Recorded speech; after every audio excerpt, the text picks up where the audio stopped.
Ready. Okay. This meeting is being conducted utilizing teleconferencing and electronic means consisting of State of California executive orders regarding the COVID-19 pandemic. In case of technical issues, meetings will be uploaded to the city website as soon as possible after this meeting. Planning commissioners and staff are participating from remote locations, practicing appropriate social distancing. Members of the public may view and listen to the meeting by use of Zoom, as noted on the city's website and as noted on the agenda. Members of the public wishing to speak to the Planning Commission may do so during public comment, or may comment on agenda items during the discussion of each item and must be logged into Zoom. Anyone using abusive, vulgar, offensive, threatening, or harassing language, personal attacks of any kind, or offensive terms that target specific individuals or groups will be muted and removed from the meeting. Please do not abuse this new way of providing public comment. And with that, I will call the meeting of November 8th, 2022 to order. Thank you. We'll do a roll call. Commissioner Kelly, Here. Commissioner Burns, Here. Commissioner Fritz, Here. Vice Chair Fernandez, Here. Chair Ottinger. Here. We have a full complement tonight. Thank you very much. And the next item on our agenda is comments from the public on items that are not on the agenda. Is anyone wishing to speak on items that are not on our tonight's agenda? I do not see any, and we have not received any via email either. Okay, thank you. Then we'll move on to the approval of minutes of July 26th, 2022 first. Is anyone wishing to make any edits to the July 21st, 2022 minutes? And Commissioner Fritz has his hand raised. Oh, thank you. Commissioner Fritz. Thanks. Yeah, on page 7, this is Cal Weeks' comment at the bottom of page 7, and about 1, 2, 3, 4, 5, about 6 lines up. There's this percent, it said 5% of the single family zone parcels, and it says to our 5 designation. That should be R5. Thank you. Good call. Excellent. Thank you very much. Yeah. That's all I had. Okay. Any other corrections or changes? Do we have a motion to approve the minutes? I'll move we approve the minutes of July 26th As amended. as amended. As amended. I can second it. Thank you. Carrie, you better call that roll. Okay, thank you. Commissioner Kelly. Yes. Thank you. Commissioner Burns, Yes. Commissioner Fritz, Aye.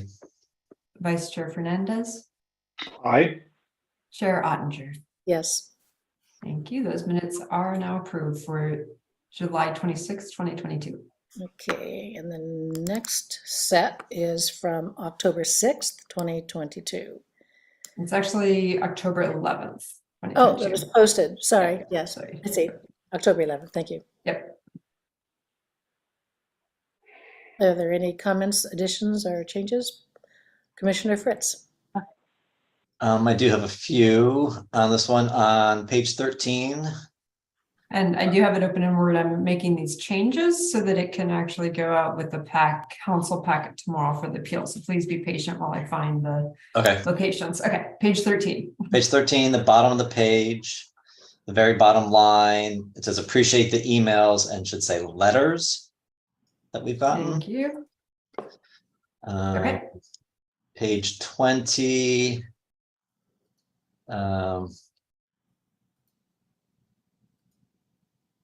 Let's see, what was I trying to say?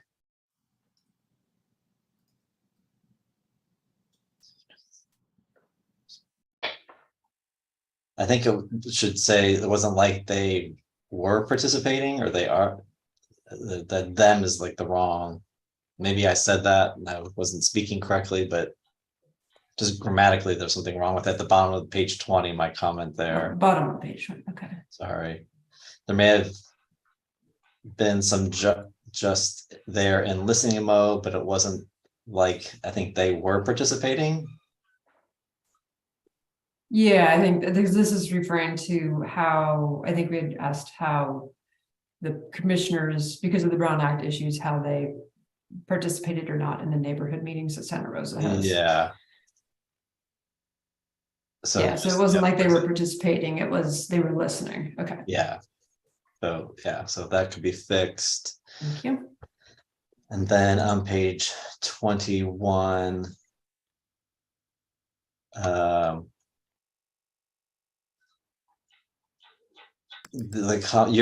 Your comment, Carrie, the very first line on page 21, I'm not sure what that's supposed to say. We wrote this into the code for Calicom. Telecom, that should be telecom. Thank Telecom. you. And then on page 22, Carrie, your comment, it should be Libby Park, not Liberty Park. Thank you. Another time. And that's all I had. Right. Okay, Commissioner or Vice Chair Everett, I did see the hand up. On page 15, Okay, I'm there. last paragraph, for under my comments, thank you. And first of all, I think I should say, first of all, I agree with, should be, I agree with Chair Ottinger or just like, or Got it. along with Chair Ottinger in support of getting the report, something like that. Okay, along with And Chair then, Ottinger. yeah. And then on page 16, second paragraph from the bottom, under my comment, Mhm. which says, second sentence, I also am satisfied as to the village and what they're doing. So I think that should be the village, is that SAV, I think, on there, what they're doing. The village slash saves, is that? Yeah, Yeah. Okay, and those are the only ones I have. all right, thank you. And I will make a comment now that I'm going to abstain when we vote because I honestly didn't get around to reading this and I wish I had, but I'm sorry I didn't. Okay, Linda Kelly here. Go ahead, Linda. Okay, on page 4 at the bottom, all right. a little confusing, I think. Let's go through it here. The first line, we have a couple of co-housing projects, is what I meant. And then Okay. the one that's a rental that we hope to establish near Palm Drive. Well, we've already established it. Yeah. How about we just say, because it doesn't change the context, the one that's a rental near Palm Drive Hospital, or where Palm Drive Hospital used to be? Yeah, Okay, that we hope to establish, you could just switch it to that was established near. Now, that was on Okay. city property, but we had already sold it, so. And then, a little bit, let's see. And then on the second line, because it's a rental unit, it was a concern about giving it much buy-in as like our co-housing that is owner. Let's see. Because it's a rental project, not unit, mm-hmm. and it was a concern about getting as much buy-in, not giving. That makes sense? Got it, yeah. And like our co-housing that is owner, I don't know if owner is clear enough or if it's even that important, but it's, owner occupied. So yeah, ownership or owner occupied. Okay. Let me see if the rest is, I think that's it. The rest of it was good. Great, thank you.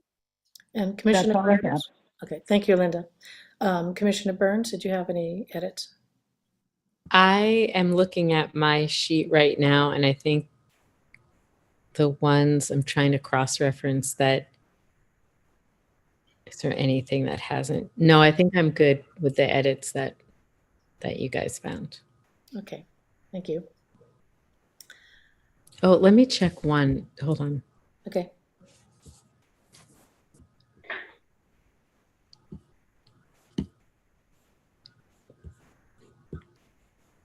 No, I think, no, I'm good.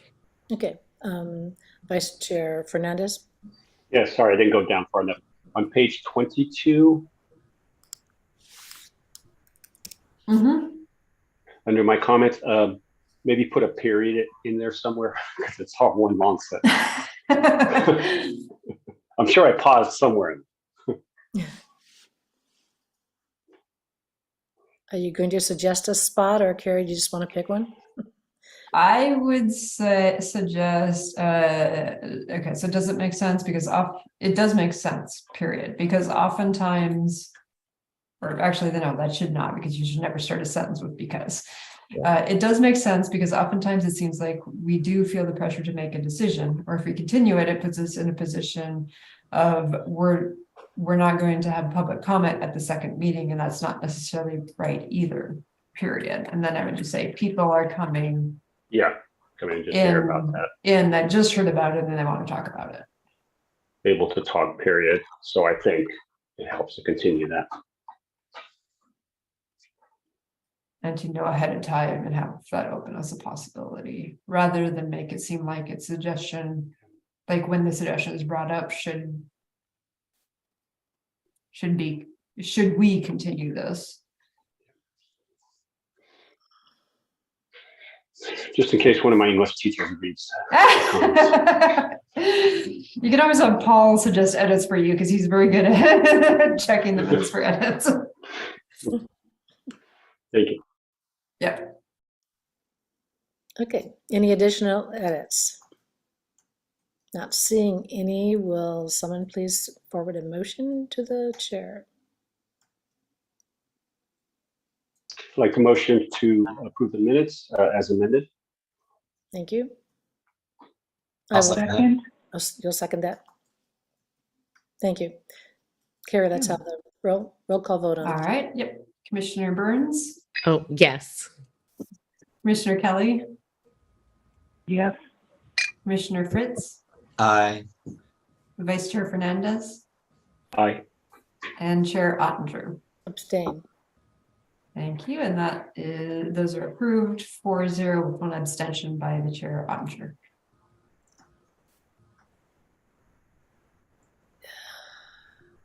I think I forgot to have the statements of conflict of interest. Oh, that's okay. You can do that now. That's Okay, let's do that now. It should just be done before you start public hearings. Yeah, I'm sorry, I've gotten back into town and I have a cold and I'm just hanging in there. Are there any statements of conflicts of interest on items on our agenda tonight? Not seeing any hands. Thank you. We can move forward. Commissioner Kelly? no, I was saying I had no Okay. conflicts. Thank you. Just sorry, I do forget you because I can't see your face. Moving on to our public hearings tonight, we have chill baths on Sebastopol Avenue, and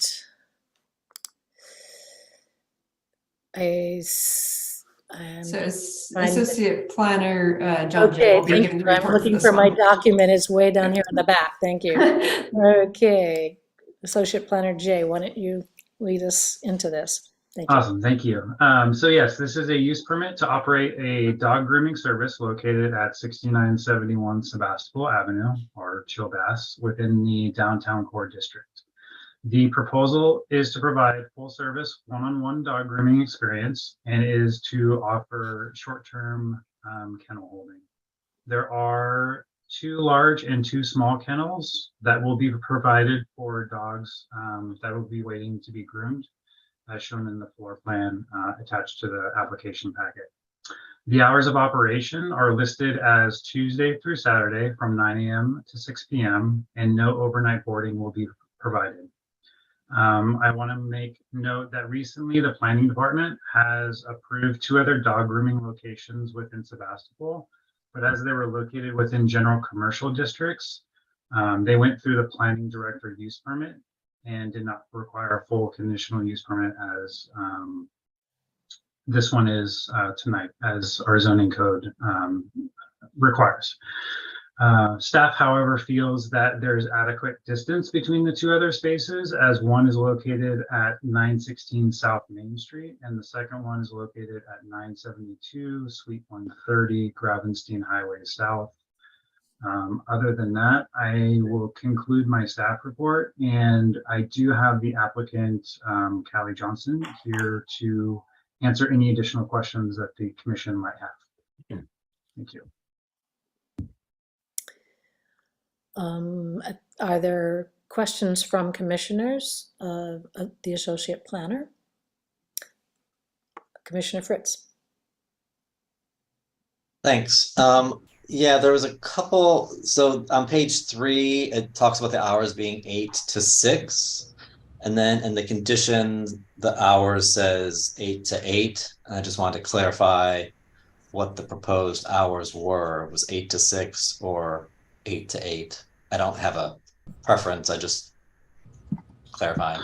Yeah, the additional, the original proposed hours were 9 to 6, and we wanted to provide the applicant with a little bit more leeway as far as hours go within the downtown core district. I know that that's been with other use permits that we've gotten in the past. That's been a theme with the planning commission, is provide additional hours so that they don't have to come back to do a zoning amendment for 1 hour on either side of their hours of operation. So within the recommended conditions of approval, I think we Yeah, that was the 8 to 8 one. yeah, we modified it to 8 to 8. Okay, so the condition is right. That's good. Correct. And then in the findings, Exhibit A on page 5, this looks like it was probably a copy and paste from one of the previous dog grooming applications, because it says the planning director finds, should be the planning commission, Yeah. right at the top. And then item 2A, in terms of the general plan agreement with policy LU 7-9, it talks about being in the general commercial district and not the downtown core. So Okay. just to fix those before we approve them.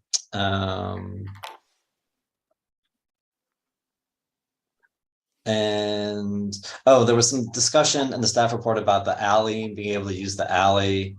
And I just wonder if that should be part of the conditions as well, that they are allowed to use the alley for access.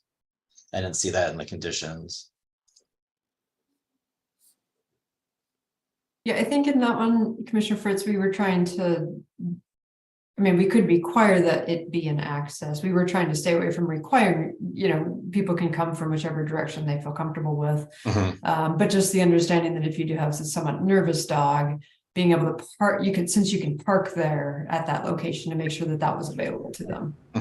But we didn't go so far as to make it a condition, because it is part of the development, and there is an access point there. Okay, it's fine. That's all I had. Thank you. Okay. Commissioner Burns. One of my questions was answered. The other one, I was wondering, could you elaborate a little bit more on the staff report findings that with the 2 other recently approved dog grooming, that you find that this isn't a conflict because they're, I think, because they're spaced far enough away, because I feel like Sebastopol is such a small town, and I have no idea. I haven't done any research on this, but it's such a small town. This I do know, that if there's a destination place like a dog groomer or hairdresser, people will go anywheres, it's not about, saturation in one area. However, I just want everyone to be successful. So I just, there's a lot of dogs in Sebastopol. I'm wondering if it was based on proximity or based on, dogs and people who are otherwise going out of the area for dog grooming and the, population we would have here. Yeah, I think overall, these three are the only three that I'm aware of in town in my short time being here, and they've all kind of come in at once. So the one at Gravenstein South is, kind of on the southern end of town. The one on Main Street is kind of starting to get into the middle portion of town. Then you have the one here for tonight. So I think there's adequate distance that, they're not all within the same shopping center or same area. But other than that, I'm not sure, we don't have any regulations as far as, certain amount per Okay. radius. But I felt like just given the geographical distance between the three that, it won't, it could alleviate some pressure off of some of the other ones that may be overbooked with the amount of dogs that are in town now. And they're a lot more common, especially the last couple of years with companionship and stuff like that. So, Right. And Commissioner Burns, I think one of the things that is of note is that they're all very small proprietors, so they're all kind of one-person shops, doing kind of one-on-one or a couple people each. But yeah, I see the applicant has their hand raised, so Yeah, perhaps you can add to that. I also know, I believe that John was telling me one of them is a self-wash station, so it's not a, full service groomer. And then the other one is also a smaller kind of grooming shop. However, I know that there is a necessity for more groomers. Sebastopol and surrounding areas, and the majority of groomers that are established now won't even take any new clients because they're just so overwhelmed. Okay. So Thank you. Is the barking lot still in town? Because they used to be here as well. And you're right, they weren't taking on new clients, because I had called around a little bit for, but are they still in town? Do you know? Because that would, not that it I've matters. never heard of that store, and I know most of the businesses in town. I think it's outside the district. It's just, Oh, it's on Main Street. yeah, it is on Main Street. Just Yeah, right. beyond. Okay, yeah. Well, that's a good problem to have, turning away people. So Okay. Well, thank you. do you have more questions, Commissioner Burns? I don't. Thank you so much. Okay, then we'll go to Vice Chair Fernandez. Great, thank you. Yeah, a couple of my questions were also answered. I just wondered if you could share your screen and show the alleyway that you're talking about, just for public information. Sure, I can bring that up for. thanks, Gary.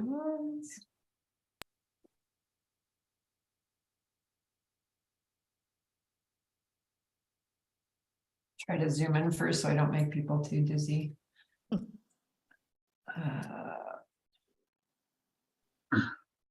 Might be a little difficult to see on this, but okay, so the spaces where the old reggae shop was. Okay. So so that's where you can come in. This is all one property. There's an alleyway right here where this dark line is, so you can actually, and there's sort of an entry. I think there's a little arch kind of in the wall, and you can come in that way to enter the space. Okay. Yeah, I just wanted to verify so I can picture in my mind. Okay. Thank you. Okay. And Commissioner Kelly, did I see you wanting Yep. to speak? No questions? Oh, I do have. This is for staff first. And then I think when we open it up to the applicant, then I have a couple other questions as well. I saw nothing unless I missed it about parking or parking requirements or just even stating what the analysis is based on what are requirements in the rules. Okay. Carrie, I might have you answer that one. I'm not Sure. I don't think there's a Sure. huge So parking requirement. Yeah, so a lot of the spaces in downtown, and I believe this is one of them, don't have their own parking, as you know, the sort of the historic downtown. Instead, they paid into, the city used to have a parking district where you could pay an in lieu parking fee that helped develop the city parking lots. And so there are no spaces related to this particular site, you know, either this or Tide Pot or the hairdresser at the back, the 2 or 3 businesses within this.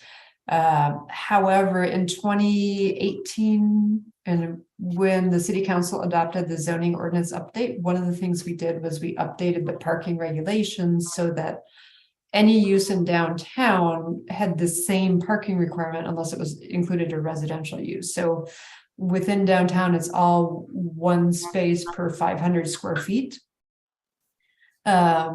And so that basically means that anyone, and there's no change in the parking requirement without a change in use. So all of the uses are considered the same. They all require 1 per 500. And so whatever, unless you're adding a residence, there's no parking to be analyzed because it's all the same requirement. Okay. Thanks for. And I think we did that reminding me. because, yeah, yeah, I think, you know, part of that is, and I have actually worked in a town where there were different, I mean, you could never get a restaurant in town because you couldn't, because it had a higher parking rate than a retail store. And so it was extremely difficult to do that without giving a variance, but they had the same kind of situation where it's a historic downtown. And there are just, there's a lot of properties which don't have, because they paid into the parking district, you know, that's where the city lot down at Pine Grove Square, at Burnett and Maine, is likely a lot more associated with this use. Okay, thank you. Are there other questions from commissioners to staff? Seeing none, then I'll turn it over to the applicant. So do you have a presentation at this time? Anything more to add? Kelly Johnson? No, I wrote a pretty detailed written statement and with everything in there. And so I figured, you know, I could be open for questions if there's something that needs more explaining or that I possibly missed. Does anyone on the commission, I think, Commissioner Kelly, you did have some questions of the applicant? Sure. I know that you're going to have a little kenneling available, small and large crates or a little area, it sounds like. Is it the plan, or what if someone said, I need to drop my dog off, but I won't be back until the end of my workday? So that's not the plan here. Folks are going to come and get their wonderfully groomed dog, lucky them. But maybe you can answer where you think I'm going here. Yes, definitely. I have, 10 years experience in this industry. And so part of me starting my own business around this was, thinking of all of these things that come with it, even the, not most favorable things that can come with grooming. And so my plan of doing one dog at a time is it'll basically be done like a nail shop, like a one-person nail shop. So it'll be appointment only. And that's also just something that has to be understood, which I will communicate with my clients, that this isn't your average dog grooming shop. I do not have the availability to hold dogs for extended amounts of time past when they're finished grooming. And this is why I also put 4 kennels in there. So I do have the availability to hold the dog, because things happen and maybe someone's stuck in traffic.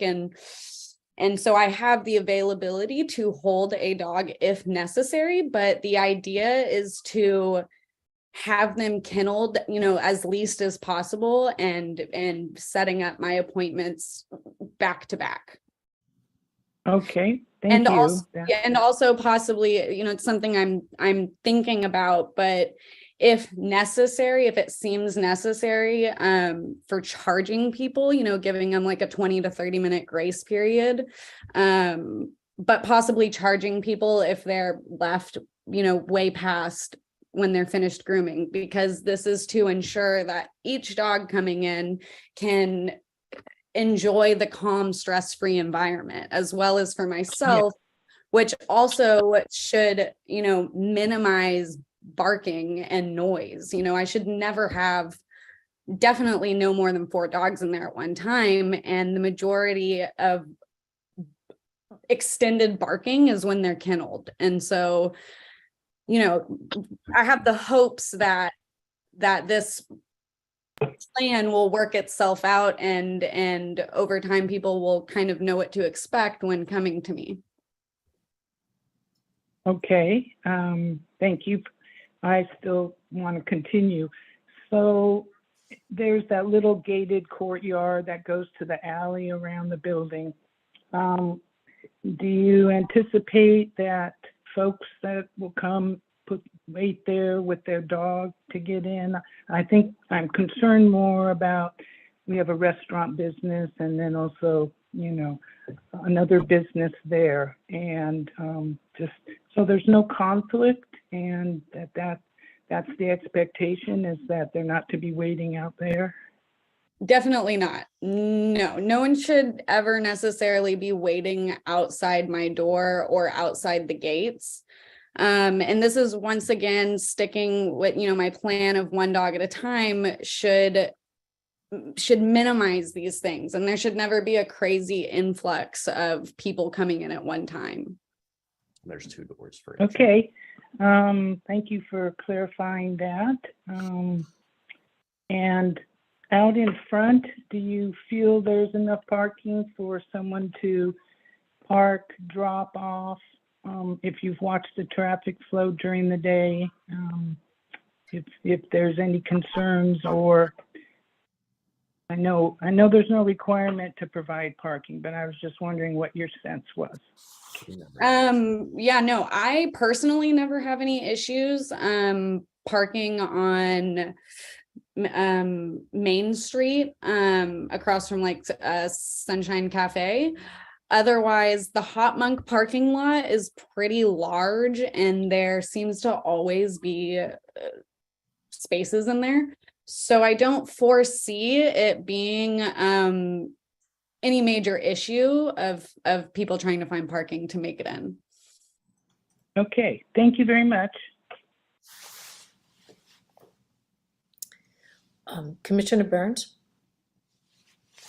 Yes, thank you. You brought up one of my issues that I was going to ask you about, which was barking, just because I know in the best case scenario, and I hope people do come pick their dogs up on time, but if they don't and you're kenneling them with the other businesses in the restaurants, I'm wondering about the soundproof, how that will affect the other businesses. And then, yes, I guess that's my first question.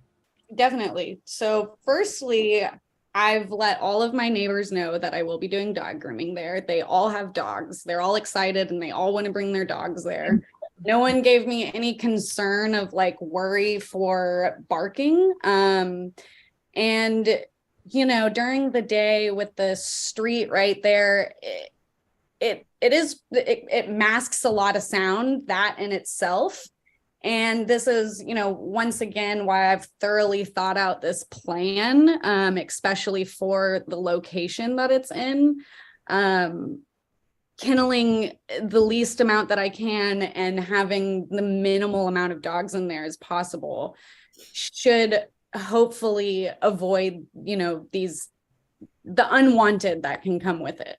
Okay. And then my other question is, I get you're a really small shop and there's one dog at a time. So this is kind of a two-part question. Will you be checking people in and out? So like if somebody is late and you kennel them, then that dog's in the back and you bring the other dog in. And then when that person comes, or will you have someone helping in the front? No, it would solely be me. And this is why I have, more than 1 or 2 kennels. I thought giving myself 4 kennels is enough to like maximize myself with the 4 kennels. But if a dog is coming in and I have a dog in there, I can put a dog in a kennel and then I can help the customer and rearrange how I need to. Gotcha. And so obviously, with the square footage that you have there, and your business plan, having one person is enough to sustain that, or are you looking in the future to potentially expand and bring on another groomer? That is a possibility for sure. That can be a possibility. And seeing just before I've even opened my doors, and I do already maintain a small clientele. Oh my gosh, I just completely forgot where I was going. No, you're okay. I was saying, are you thinking down the line of Yes. potentially? Oh, right. Yes, eventually that would be nice. For now, I would definitely like to maintain a very personal and calm environment, and that makes it, the most possible with just me being in there. However, I do see this taking off very soon, quickly. And so, yes, the possibility of having another groomer in there is possible. And then that would then make it 2 dogs at a time, still never taking dogs past what I'm grooming in the moment. Bring your dog for the appointment. Yeah, you just bring the dog for the appointment, and it's not like I'm just taking walk-ins that are coming in. It that just has to be an understanding that I have with my clients, which people are really stoked about. They're very excited for that because it is allowing a stress-free environment, and so. This is something that will definitely get more established, once I can start working. But yeah, so that's yeah. Okay. And then just one last question for you. As far as like the other groomers that are already in town, and I have no idea because I haven't looked into this, are they all fairly competitively priced? And then would your pricing be competitive with them, or how does... I've looked at a lot of the groomers around here. I guess I didn't necessarily look at their pricing. I will make my pricing very fair. I'm going to charge people for the time that it takes me to do their dog. And the price just will always fluctuate based on the status of the dog, the size of the dog, if the dog is good or bad. But yeah, I would say they would still be competitive pricing. You're also paying for a personal experience. No, absolutely. I agree. I think I'm just thinking of not questioning what you would charge for your dog. Now I'm thinking, oh my gosh, is my puppy, is he a good dog? Does he get it? I mean, She also specializes in these types of dogs. She's really good at working with those troublesome, hard to groom dogs. Sure. It's got a good. I'm teasing. I guess my ultimate point for you was, sometimes it's hard when a new business comes to town because some of the other groomers are just establishing as well. If you're coming in with like, a budget, but it doesn't sound like you're doing that at all. So yeah. Undercutting what's going on. Well, thank you so much for your answers to my questions. And Vice Chair Fernandez. Yes, thank you. So I do business advising for startups with the Small Business Development Center. So some of these questions, kind of pop up to mind.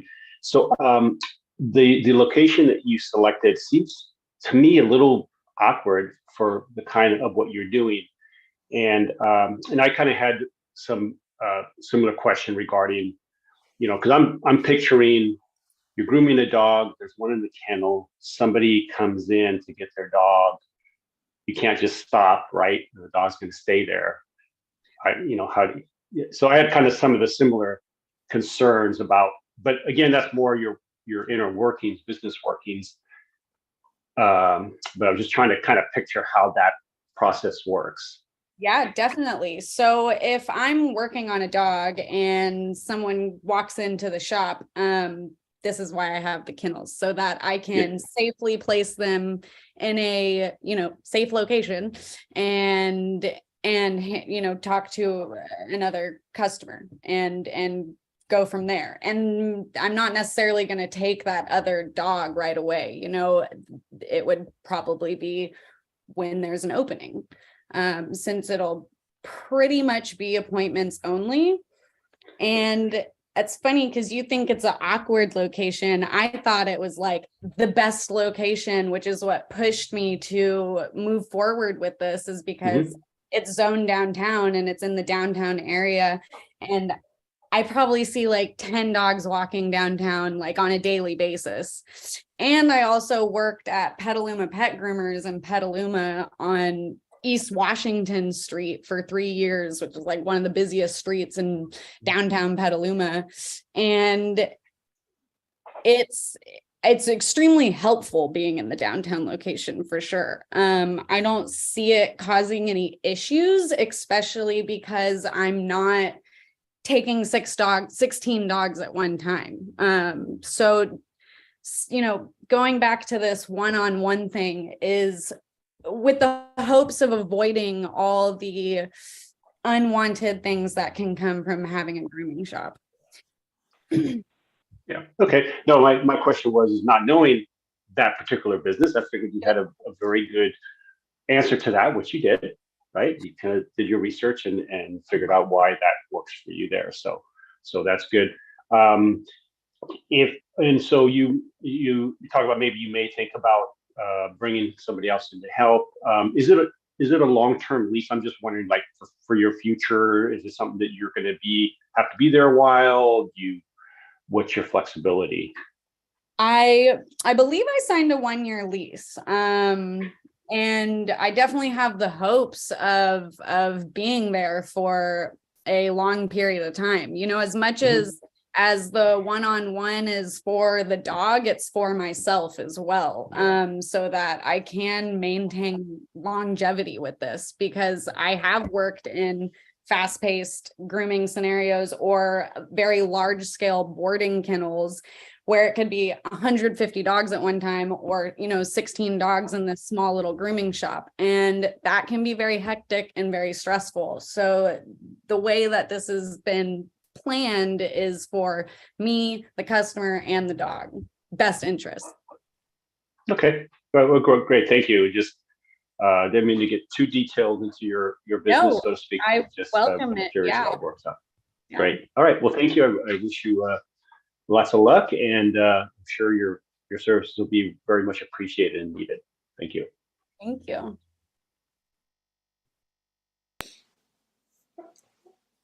Are there other commissioners wishing to ask questions of the applicant? Not seeing that, so we should move to public comment. Is there anyone in the public wishing to speak on this issue? I see Mr. Figueroa. Yes, thank you for recognizing me. I fully support this project. I welcome these entrepreneurs and applaud them for trying to start a small business in challenging economic times. We need more small businesses to fill out the empty places downtown. And I recommend that you unanimously approve their application. Thank you.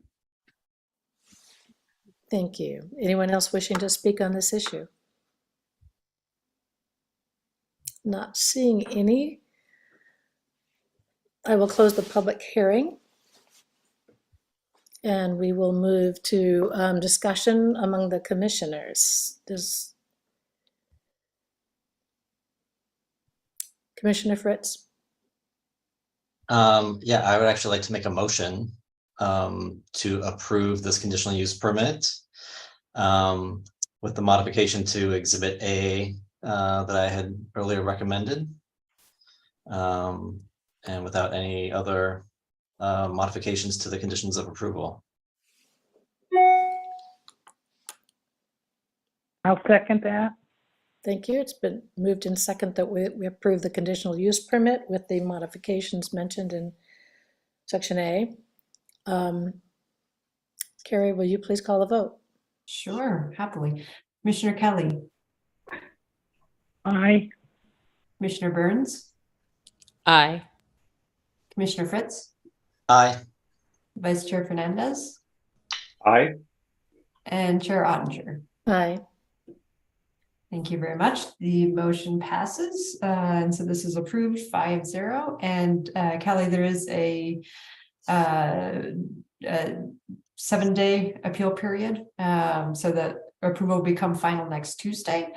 And I think you may have noted that there's a couple of other business owner type folks in town who are more than happy to assist and provide guidance. And so congratulations. Thank you. Thank you, everybody, so much. You're welcome. Good luck. Good luck. Good luck. I'll see you soon. I might have some hand knit dog sweaters. Maybe you want to sell. Oh, yeah, I would love that. Yes, yes. I'm planning on having a very nice little area in the front so that I can have, local goods for dogs and humans. Good. Thank you. Good luck. I would like to thank John for amending the standard conditions of Yeah. approval for tenant improvements. I just want to make a note of that since I keep complaining about it. So I want to acknowledge. Yeah. Saved us some reading time as well. Yes. Yeah, and that may be one, Commissioner Fritz, we didn't put it on the agenda. John did ask, hey, should I do this? Commissioner Fritz is going to ask about this. And my suggestion was, why don't you mark it up? And then, yeah, if you guys like, we can put it on a future agenda to approve a set of conditions, standard conditions like this, that is basically for tenant improvements kind of a thing. Yeah, no, I think it's much better. Thanks. Great. Absolutely. Yeah, I knew it was gonna. I knew it was gonna happen. So I figured I'd be ahead of it. So It's no problem. like at all. the tenant improvement is the more common application we're getting these days. So Yeah. it's helpful to have that. Thanks. We like that. Okay, then moving on to item 6A. That's next, yes. And Associate Planner Jay, you will be introducing the 421 group on behalf of Regan West. And Dan Davis. Yeah. So this item is a study session request for the Planning Commission to provide input on the zoning amendment that was provided by 421 Group on behalf of Regen West. With the current zoning ordinance, cannabis retail delivery office only is not an allowed use within the industrial M district, and the proposed zoning amendments would seek to change that. The intent behind the study session is to allow the Planning Commission to discuss the proposed zoning amendment and provide direction to staff. As the zoning amendment will be scheduled for a subsequent meeting along with a use permit that the applicant at 115 Morris Street has also applied for. Within the staff report, staff has provided a list of questions that the commission should consider. Those include, should retail delivery only be allowed within the industrial district? Should co-location with a manufacturing facility be required? What level of city approval is appropriate? And should there be a limited number of licenses for these cannabis retail delivery only permits? With that, I'll conclude the report. I do see Andrew here, who is a part of 421 group, who I don't believe has a presentation, but is available to answer any questions that the commission might have that are more technical than I can answer. And I would like to provide a little bit of, I guess, institutional memory kind of knowledge, background for the commission and for the applicant and members of the public. So we did have we have had the cannabis permits for delivery only, so delivery only, retail delivery as opposed to business distribution. The city of Sebastopol has 3 permits we available per our code, which was set when the original comprehensive cannabis regulations for recreational cannabis were adopted. The 2 of those licenses belong to the 2 retail outlets, and they are both doing delivery at this time. It took them it may have taken at least one of them COVID to get delivery going, but they do both have delivery at this stage. We have a 3rd license for delivery only that is available at this time. However, it's not allowed. Retail delivery only is not allowed in the manufacturing zone at this point. We did have an applicant come forward a couple of years ago for a potential delivery only. That was actually denied by the Planning Commission due to some locational issues. It was in South Main Street, and it had a lot of residential surrounding it and some other issues. We also had a somewhat large firm come in and do a preliminary review. They wanted to do a 3rd retail outlet plus delivery plus manufacturing on the north side of town. We actually brought that directly to the city council for preliminary review, since they had set the original limit on number of retailers when they adopted the regulations, to see was this something they were interested in or not. And at that time, I believe I had had conversations with Mr. Litwin, Craig Litwin from 421 Group, about the potential manufacturing allowance in the manufacturing zone for delivery only. So I did include that as a discussion point back when council, who's about to change tonight, but where council originally reviewed that, they ended up denying that or declining to open up the cannabis ordinance just to look at number of delivery and retail outlets for that particular candidate. However, they did note that, and part of that was they didn't want to start tinkering with things without doing a more broad look at the ordinance.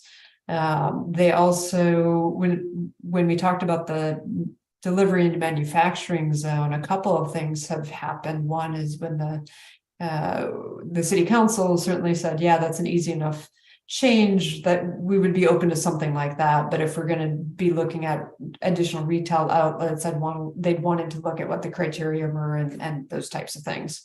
So they kind of declined that at that time. The other thing that was mentioned by the Planning Commission at the time, and some of you may recall this, was when the application was denied for delivery only, was the comment that, well, I'm not sure why something like this couldn't be done in a manufacturing zone. It's basically delivery and logistics. So when 421 Group came forward with this application, we did indicate those to 421 Group that there was generally a sense that delivery only in manufacturing zone would not, from a staff's perspective and from what we've heard from both council and the Planning Commission, wasn't the dumbest thing in the world. It certainly made sense, and because it's office only and not a retail storefront, could be suitable. 421 Group has put forth an application probably a little bit different from how staff would phrase it. But one of the things that I in particular really like is the co-location requirement, because it is a manufacturing zone and we're trying to encourage real manufacturing jobs and businesses in that zone to, as part of the city's business development. In terms of the things that we maybe have a slightly different take on is whether or not it should be an unlimited number. How many is too many, and part of that I think would be helpful to understand from 421 Group is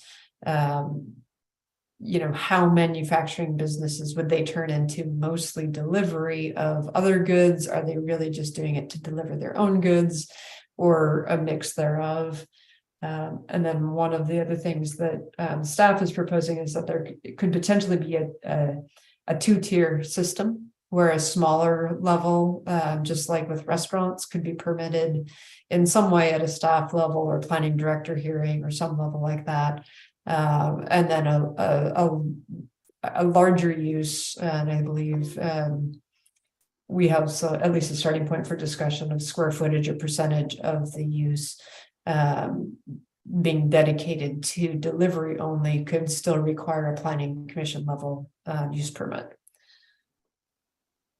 And so I think that those are sort of the basic outlines of some of the issues that we'd like to hear from the commission on tonight.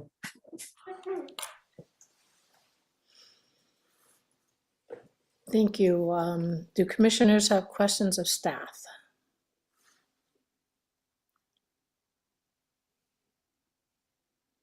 Not seeing, Commissioner Fritz. Yeah, I just, in the staff report on page 5, there's the discussion about the number of licenses. And it just sort of drops off. Like, looks like something got dropped from that end. And I just was wondering what the rest of that thought was about, what staff's position about the number of licenses, because it didn't fully kind of. Right. Yeah, I think in that regard, we weren't really sure as far as having it on one end of the spectrum, whether it's the 3 or if it's unlimited or if it's some kind of space in between. I don't,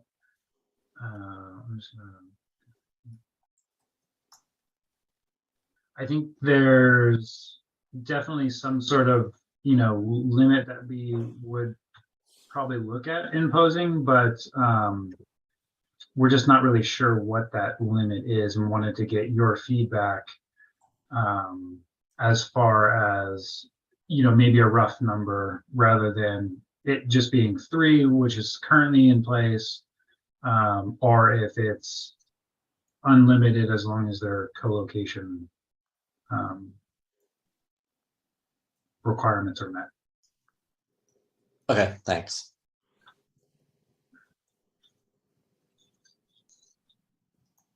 Other Linda questions? Kelly? Oh, yes, Commissioner Kelly. Okay, staff came up with, and this is on page 5,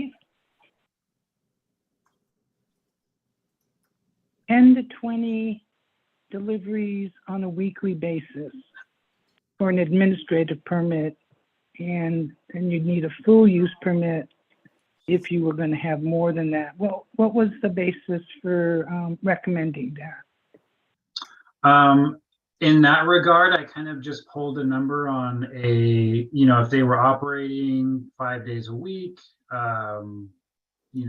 couple deliveries every day, does that seem appropriate to have a staff level approval on that? And if it was, and that was the number that I kind of came up with as far as a regular. I mean, obviously you're not going to be doing a one or two item delivery. It's going to be a mostly filled either van or truck or whatever the delivery apparatus is. But as far as going over that amount, I did feel that it would require some sort of additional review from the planning commission, because we didn't want to open up a large delivery facility like a small Amazon or some large box store type of delivery service.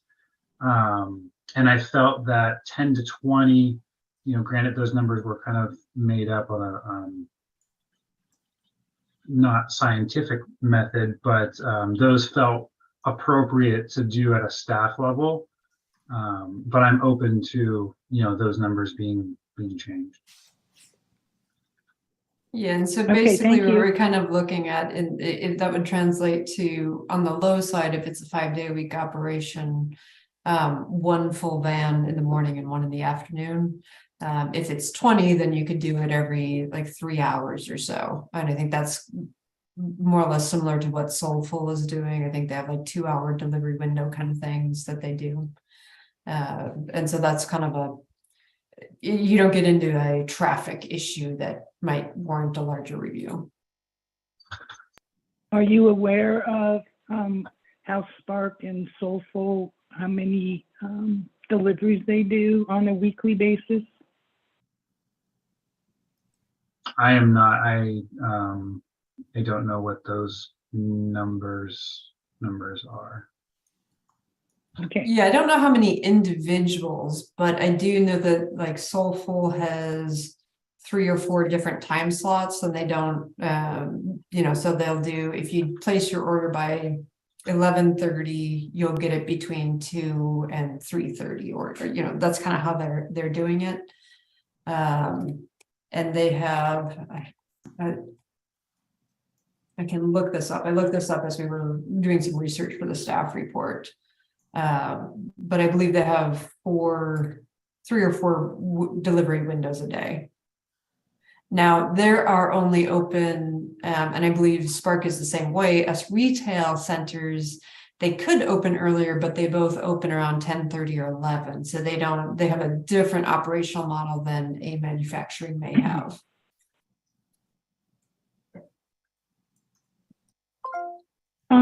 is it too late, Chair Ottinger, to disclose that I did have a short discussion with a member of the applicant's team, just so you know?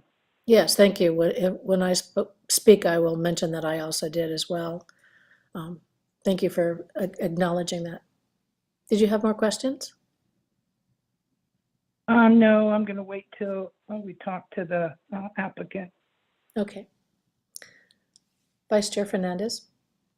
Yes. I would also officially mention that I did go to the site and visit, and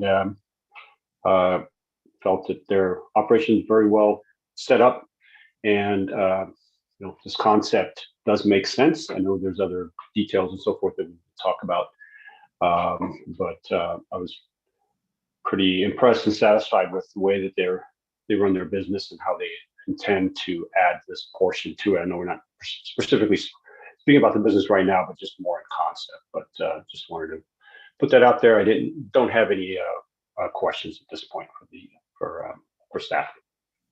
Okay.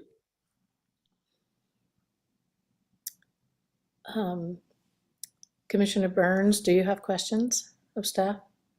I don't think I have any questions at this time.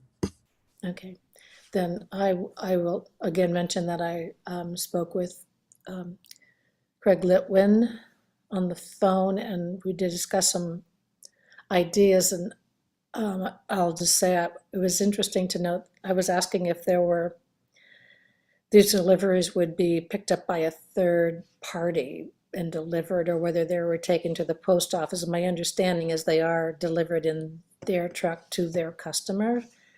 So that I guess sat well with me, that they would be hand delivered rather than that there wouldn't be FedEx trucks coming in.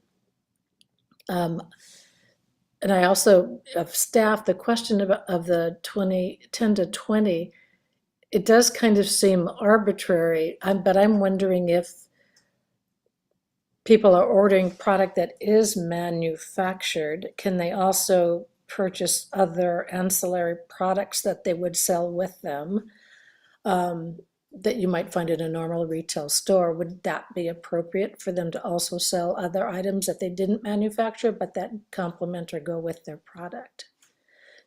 Maybe that's for the Yeah, I think that's a good conversation to be part of this study session. I think John and I assume that they would be doing, if they're asking for a retail license, it would be more than just their product. John and I, with some council members last year, and Craig Litwood had done a tour of Canacraft in Santa Rosa, a couple of their facilities, more on the manufacturing, but one of their facilities had manufacturing and a very large product warehouse for delivery. And it was really sort of the large warehouse, almost not quite Amazon, but it was very much where like you had the higher shelves where you would need forklifts to get product down and things like that. And so that's kind of where my assumption is that, and the reality is unless it's restricted in granting a delivery only retail license, they would not be restricted to just their own manufactured product. Yeah, because that's where the size of the retail portion comes in versus the manufacturing, because it requires space for warehousing. Correct. And that's where we actually put in a square footage that is, I think, and John, you can confirm this, I believe it's actually twice the size of what the particular use on Morris Street conditional use permit would be asking for, because we were looking at it more as a, John, what is the actual CUP requesting for delivery? The square footage? I don't remember exactly what the square footage is. It's very minimal in regard, but Andrew might know that question. I don't have it off the top of my head. We can find that out, but or the applicant might know, but I believe it was somewhere around 200 square feet. But when we were discussing, well, how do you set an actual policy? You're not going to do it based on the one application. What is the appropriate policy? So, 500 square feet, that's like 4 or 5 offices size room, in terms of the space of a room, 10 by 50 or two 10 by 25 rooms. That seemed like that was, again, it's a little bit like the hour. In terms of the particular application, it would be a little bit like the hours where we actually ask staff in a use permit, like the last use permit. Well, applicants will put down what they think their actual operating hours are, but the reality is if it's Tuesday through Saturday, 10 to 4, but it would be just fine if it was every day 8 to 8, then we're going to try to put that into and so we're trying to put that into a policy conversation here that's a little bit broader than the particular application. Yeah, it is confusion because the volume of the thing that they sell in addition to their product, the upsell part of their business could actually be larger and take more space than the product itself. So it's hard to understand whether that percentage of the delivery only retail part is how large it is versus the manufacturing part. It could be, 5 times the amount of the manufacturing and be 5 times their profit, which makes their business work. So it's hard to come up with those numbers. I guess we'd have to figure out. Yeah, and that's where the staff report suggests what is the percentage of space dedicated? 20%. Sales is really hard sales is like chairs in a restaurant. The minute you change the design, you kind of, how do you track sales and would you want to limit sales?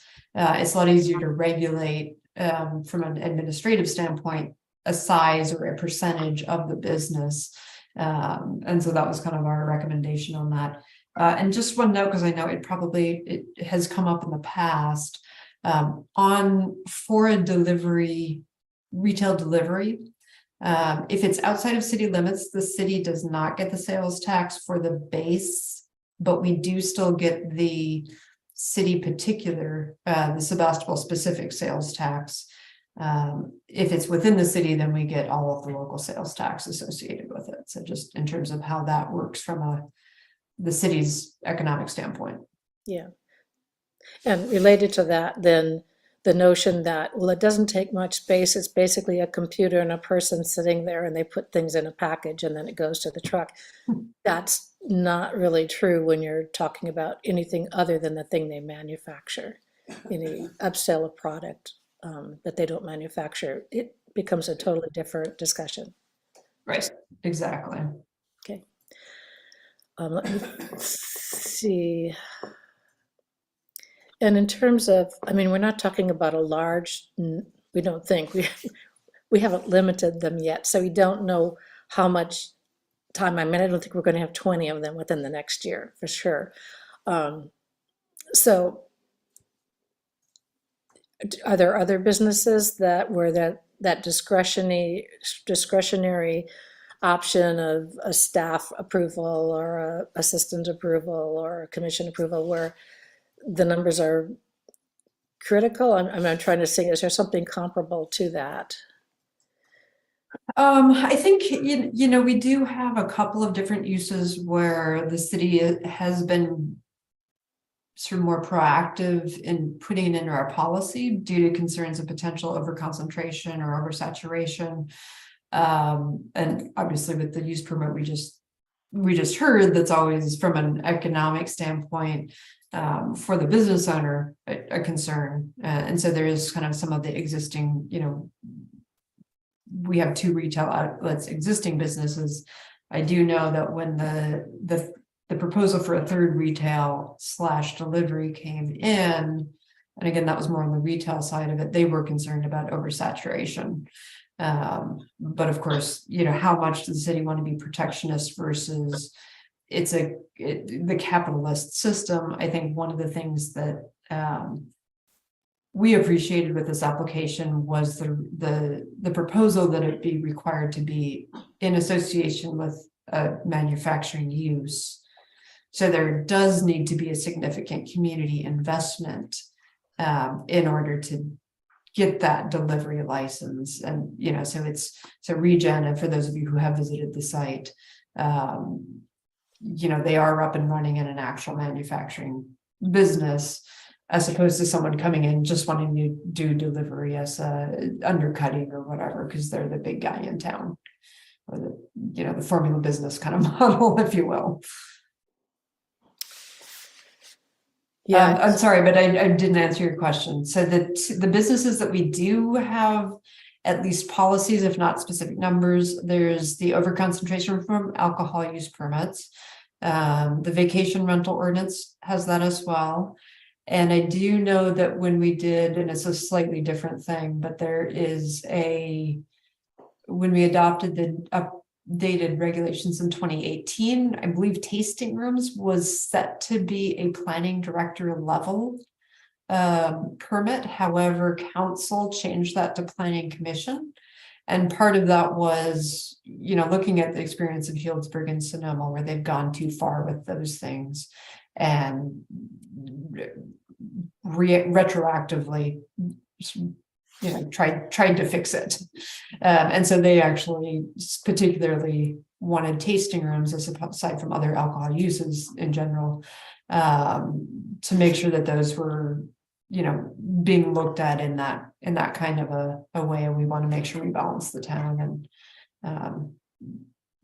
don't become, you know, what happened with Sonoma, where they basically did a moratorium on tasting rooms because it was so outbalanced in their economy. Yeah, and I think the nuance that I was trying to convey is, or it occurs to me now, is that this is cannabis, like alcohol. But do we have limits on other kinds of business? If we had a shoe manufacturer, could they not have customers buy the product they make? Would we have the same restrictions on their ability to warehouse and upsell other products? Is it just because this is cannabis that we don't want to have every industrial area manufacturing becomes yeah, I think that is, yeah, so that is one of the concerns I know in cannabis, and I know that the climate has changed, and 421 group can probably address some of those, but there was a significant uptick in the cost of warehouse rental space after cannabis was legalized in a lot of locations, not in Sebastopol, even though we actually don't limit manufacturing and it is a administrative permit for manufacturing only, only uses in the manufacturing zone. We don't have a huge industrial landscape like some cities do. Like we don't have huge industrial business parks. If you look at where Santa Rosa Can of Craft is, it's one of their manufacturing facilities is across from the Kaiser over on Mercury Way, if you know where that, if you're familiar with that, which is a pretty large, I mean, those are sort of mega blocks with industrial uses over there. Sebastopol just does not have that in our landscape. So I think that's part of what happened here. But I do know Commissioner Burns probably has some inside knowledge or some can maybe shed some light on what has happened on Morrow Street in terms of the cost of warehousing space. Just as a, you know, if that has changed significantly, I don't know. I do know that there have been some changes from, I believe the Resourcery is in a space that was a car auto shop at the time. And we've had a couple others kind of switch over, but we've also had some very long vacant spaces be revitalized with cannabis uses. So yeah, I think that needs to be part of the overall discussion. Okay, yeah, thank you. It's been helpful to me. Commissioner Burns? Yeah, well, I'll address that and then my question. It has been very difficult. I mean, I think it's a tightrope we're walking, right? Because we have had some empty spaces and having them revitalized with businesses is obviously positive. However, we have also moved out people who have been here for many, many years because they cannot afford the rent because it's been kind of ridiculous what people in the cannabis industry would pay. We've been offered a lot for our lease and you know, and I mean, it's just, so, you know, I have my feet on the ground and have seen everything that's going on. It doesn't necessarily give me the best answer because I see both sides of the coin. I think what I would say is that, you know, I would have something where, you know, landlords can't receive, you know, X amount over. So this was in San Francisco where retailers, you couldn't have somebody move out and raise the rent by more than a certain percentage. And that really helped a lot with landlords removing people who had been there. And this was in business. I mean, they do some things different and, you know, moving people who have been there for many years out to get the rent raised. You know, it's a very difficult economy and manufacturing is kind of difficult right now. So, you know, that would be one of my suggestions is to look at, you know, fair rent across the board, not being able to raise rent X amount, you know, to, you know, an industry that can pay more after somebody moves out. So that's on that piece of it. My concern is, and yeah, we've been in this little emerald triangle there. We also have a warehouse over, as you know, because my husband came to the planning commission over by Frizzell Enos.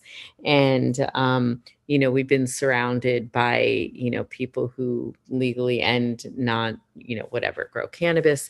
One of my questions and concerns as a city, and you know, you guys probably have some answers to this with the retail business that's in town. Is there any issue with security and theft? And, you know, we're talking a high value product. You could break into somebody all day long, but you're going to get a bunch of soap and scrubs. And, you know, it's not going to be a high resale market item if you steal it. And, you know, whereas with cannabis, it has a high, you know, value. And so that's one of my issues is security. And then how does that affect the businesses around it, the, you know, the surrounding areas. I've also, so yeah, that's one of my issues is around security at the building. The other one is around taxes, which you answered. You know, so we don't, the city limits are so small that if they're delivering outside of Sebastopol city limits, then we don't get that full amount of tax. So it just made me think, what about pizzas? What about, but with cannabis, again, we're talking about a lot more so that was my question there. So security, the taxes, which you answered. And then lastly, speaking on safety, yet again, what kind of, the drivers and dropping off, delivering a cannabis. I'm just thinking about the safety of the drivers and where they're going, and how the applicant, how they've addressed some of these issues. So I know as part of the application process for cannabis, they are required to provide a security plan that does get routed and has to be approved by the police department. So there, a lot of the other applications that we do get in don't require any type of safety plan or security plan or anything like that. So I think cannabis is one of the off ones that is required to provide something like that, and it does get reviewed by city staff and is acted on in that regard. Care if I missed anything? Sure, and actually, for those of you who were on the commission when the South Main Street delivery only came forward, that was actually one of the big reasons why that was denied, is that some of the measures they would have had to do for security that were sort of discussed at the commission, some of those were, a really tall fence, which wasn't within the residential context of the surrounding uses. And they were kind of in one of those bungalow houses that had like 4 or 5 different entries. And so the building itself just wasn't quite suitable. I will say that, so I haven't done a state of cannabis report to the city council in a year and a half or so. So it's been probably a couple of years. When I did last do it, I think it was right before Chief Connor retired. He and I spoke, and there had, I think, been one incident at Spark that was a bunch of teenagers, and they caught him right away. And it was kind of as though it was another retail. That's about the only issue that the city has had with our current retailers, at least. I'm not aware of any in our manufacturing zones, but the retail I've been through and visited them multiple times with John, with Alan Montes, our last planner, as well as myself when I started with the city, to understand their operations. And it's pretty strictly controlled with the track and trade, the security cameras, and the security plan, which we definitely review, both in planning and police, and discuss any issues. So there hasn't been, let's put it this way, when I gave the report to council at that time, and I don't think things have changed, Councilmember Glass said, well, that's the most boring staff report I've ever heard. But it was a compliment, right? It was like, it's just not a big deal. So it hasn't turned out to be, and I think most cities have found this with retail as well, where, when they were first, when dispensaries were first permitted, people had bars on the windows and things like that. And, when I first heard about Soulful before I worked for the city, I thought it was a shoe store. It really was a kind of a, what is this place? It's so, things have changed a bit. They're much more boutique and just normal store-like, which is, I think, that normalization that Sebastopol has done a pretty good job of doing. So in terms of security, and I'll certainly ask the applicant to chime in on that as well. It's a high value commodity that is easily resold. So it's I can see why security is necessary. It's just the value, not, but right. But yeah, so we do require the security plans, and I know they all take it very seriously, because it's their livelihood too, obviously. But just even in the retail locations, it's pretty secure to get past anything beyond what's out on the floor. And even that requires a kind of a double check-in process for most people. Perfect. Thank you so much. Vice Chair Fernandez. Yeah, I'm glad we're talking about these things. I think it's something that we need to continue to look at, see where the industry is going. For example, tasting rooms. Not something we're talking about today, but is that something we want to support or not support and kind of get ahead of it? Because, those types of things are coming and we need to think about that. The other thing I just wanted to get kind of some comments from staff is, there are certain things that we can, have ordinances or rules and so forth that apply to the businesses within the city limits of Sebastopol. So let's say take deliveries as an example. We can pass rules that say, okay, we're not going to allow any deliveries from the businesses here. It does not avoid having businesses from outside come in and do deliveries, if I'm correct on that. So we want to just keep that in mind that, okay, maybe, we might have a certain viewpoint on part of how this industry works, but keep in mind that what some of the rules that we pass are only going to apply to the businesses here. So it's not going to avoid some of those things. So all we're doing is saying, we're not going to allow our local businesses to do that. It doesn't mean that there's not going to be any delivery around. So I think we need to keep that in mind so that, we can help the local business be competitive, but also realize that, we're not in a bubble and all that's going to just work the way that we want it to work on that. Is that kind of correct? Yeah, thank you, Vice Chair Fernandez. Yes, under state law, the you can't limit delivery as long as it's a public address. If it's accessed via a public street, you cannot limit delivery. You can only regulate the types of business that are in the town. And there are certain, there's definitely limits, quantity limits that are set by the state in terms of how much you can sell to a single customer and those types of things. But yes,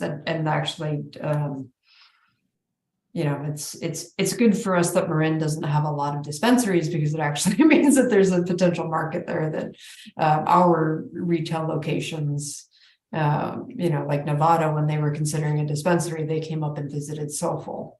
So that was kind of the nearest dispensary that they could, or nearest retail outlet that they could get to. So in some ways, it's that, yes, you're right, and that could actually be advantageous to the city, assuming we set it up correctly. Yeah, and even, businesses setting up outside our city limits, if they have county, if the county rules are different, so forth, someone could set up, shop right outside and there'd be no benefits to Sebastopol. But again, just kind of wanted to just kind of throw that out there again, that we want to keep that in mind as we're, trying to come up with some of these rules, but also to, support the local businesses rather than just hamper them and then allow competition from outside to come in. But anyway, thank you. Okay, further questions of staff?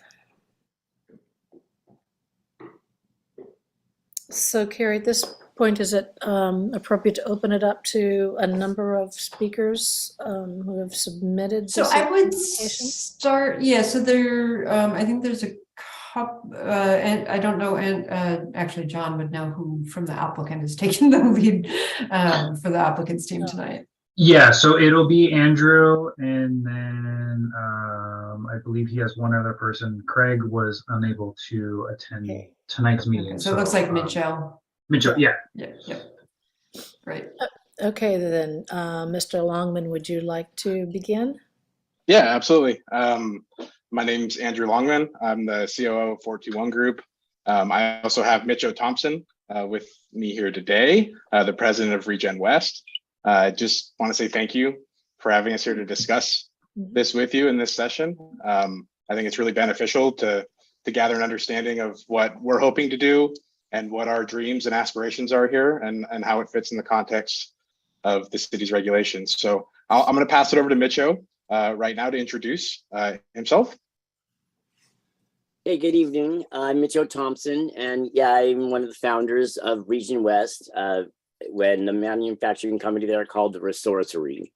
And we also have our product line, Phyto Magic, which we produce there. And I'm just really excited because it's just one more piece of this amazing like business that we are growing here in Sebastopol. So I really appreciate your time tonight.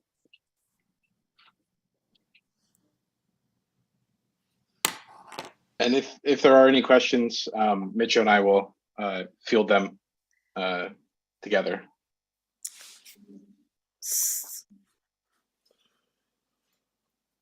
I do have a question, but I'm going to try to find it since I saw it quite a few days ago. Do any other commissioners have questions in the meantime? Linda Kelly here. Oh, Commissioner Kelly, yes, your turn. Okay. Maybe this question is for Mitchell, who's in the practical world, and this ordinance change or zoning change would affect your business. I asked initially about the amount of deliveries per week with just, a procedural approval, a use permit. I'm wondering if that, how you respond to that limitation. Well, there's a couple of things that I respond to. One is we're not really certain yet, but certainly if were to be like becoming a legitimate business, we would probably have the same caps as other businesses. So I would be interested in knowing what those are. If you're saying that like Soulful has 3 or 4, that would actually be more than what we would be giving. It looks like, I'm not sure. But then again, we don't really know. We're certainly not planning on making, an Amazon point center there at all. We're a small manufacturing company. We really want to focus on small herbal canna-centric products produced by local farmers, and we source our herbs locally from small farms. So we have no intention of being a giant, I wouldn't mind having delivery drones, but that's probably not going to happen. But I will say also that, the others, you brought up the concern about safety. Well, a fully loaded van is certainly a huge target if you're only going out 2 times a day. That's attractive, I would say, more than like being able to make smaller deliveries. But again, we're not looking at like cars going in and out of that little, our little place there. This is a way to just supplement what we're doing and actually bring us towards being able to mail statewide and then hopefully someday federally. These are things that we're trying to do to keep our business viable, especially now when you talk about it being a high price commodity, but it is not anymore. I mean, that's one of the reasons we're doing this. The price has dropped considerably on what we manufacture. So I think this just the amount is sort of unseen, but I would say I think 20 is maybe a little low. I don't know though. I'm really open to whatever you guys discuss and decide though. I mean, again, we're kind of going to new territory here. Can I think just following up? Oh, I'm sorry, Carrie. No, I was just going to clarify that I think one of the things that we as staff are grappling with is if it's permitted, are there limits? And if you want to go beyond that, it requires it's not that it's not allowed, but it would require a use permit approved by the Planning Commission. So we're trying to establish what those 2 might be. We're not necessarily trying to limit an overall cap or anything like that. And so, I think what Micho is saying is probably accurate. And I guess part of the question I have for him is, that and Andrew is, where do you see yourself or others if you're doing manufacturing? Are you just delivering your own product, or are you actually doing other products as well? Because I think that's part of how much retail versus just supporting your manufacturing. Well, I think that's kind of a broader question because part of our plan is to bring some of these small farms into the marketplace, with their own brands and things that we would certainly manufacture, but we may not limit ourselves if there's other local manufacturers that, or something like that we could band together. I don't really but I think it would not just be my own product line. It would be more than that. It would certainly be other farms' products, whether they're, in whatever form they are. Can I ask? Oh, go for it. Sorry. I was going to ask a related question. I don't mean to interrupt you, Linda, if you're still asking questions, but you mean other products? You're talking about other agricultural cannabis products. But would you also be talking about hand lotions or, pipes or T-shirts? I don't think we'd be doing pipes, but we would certainly be doing hand lotions or fine, small lot cannabis soaps, which we are playing with right now, because our permit allows us to do topical bath oils. I mean, we deliver those to the hotel. It'd be lovely, so there's a lot of things that we would be doing, and those would be products that we would either use from what we've made, or we could make them for other people, like smaller companies and again, the small growers. More specifically, a branded logo T-shirt, even if it were produced locally, is that the kind of thing you would expand to, or that you already offer with your products? I would love to be able to offer that. Other businesses do. Being to have our brand out there on nice hoodies or something, I could see that. That's a little different than selling pipes. I mean, if you wanted, Right. That's not to mean that we would probably sell vapor cartridges, though, because that's something we do manufacture. Okay. So. And containers to hold them, or packaging to gift them or something. Mm-hmm. Yeah. Things, but all kind of related to your products. Okay. Yeah, we're limited on the state level by the Department of Cannabis Control for what we can sell. Branded merchandise. So I have the list here. It's like clothing, bags, pens, keychains, lanyards, stickers, things of that variety. Okay. We're not allowed to go beyond that. Okay. Yeah.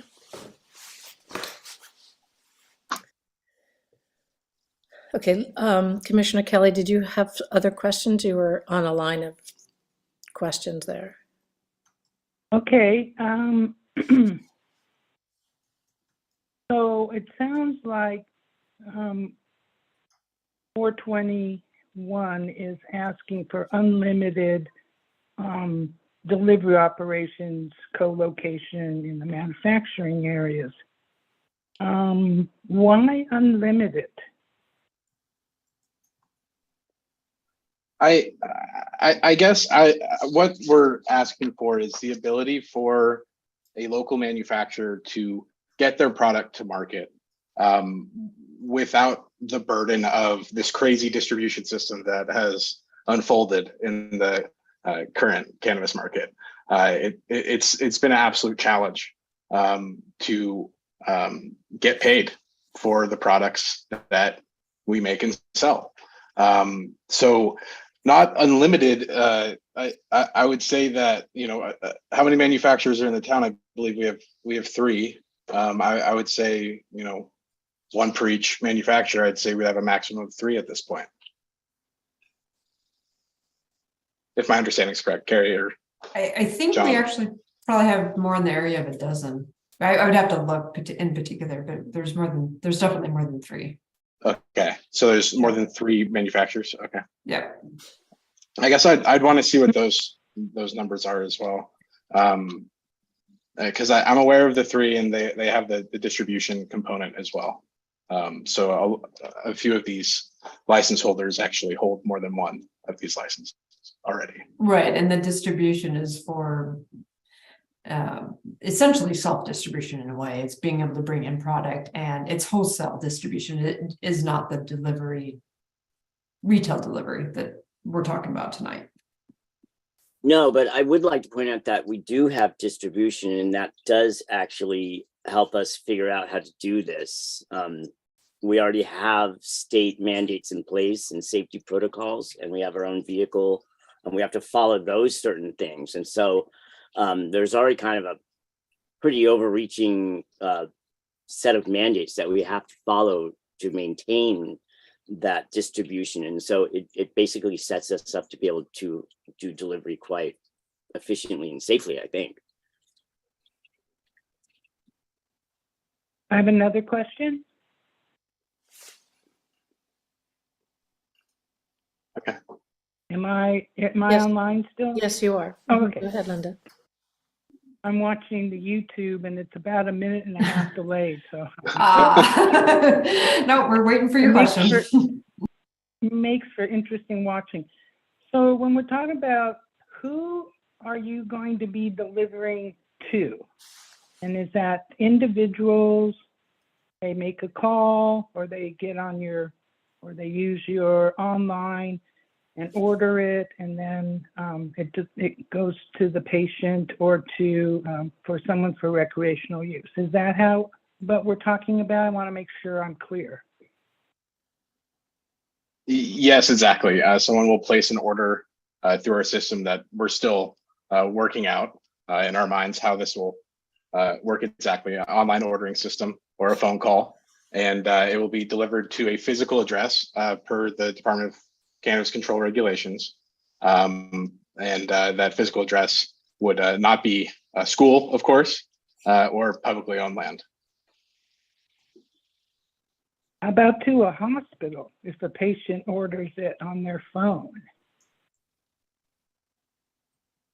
That probably is possible, I would say. I mean, why wouldn't we? I mean, barring the hospital, I mean, depends on what the hospital's policies are, I imagine as well, but certainly someone waiting Well, they outside do. the hospital. Yeah, I would probably assume so because they get federal money. That's always been a difficulty. However, Yes. I think there was some legislation passed that was going to allow, you know, oncology patients to be able to use in the hospital. But I'm sorry, I'm not real clear on that. But okay, so thank you for that answer. Yeah, we have, you know, the issues of how far from schools. Should we follow the rules that we have for other in office retail delivery? How many? And these are all the questions staff has given us. I don't know if you have any observations or comments on whatever what staff has asked for. Is that question for us? Yep. Oh, This is on page 5 of our staff report. And it has staff recommends to set parameters to define co-location. And then there's the square footage of 20%. I don't know if you have our staff report in front of you, but there's 7 parameters that we're being asked to address. yes. I know that the like the space required, that's actually more generous than we're asking for, as I think was noted earlier. We really just need a nice little office space, which we've already prepared for that reason.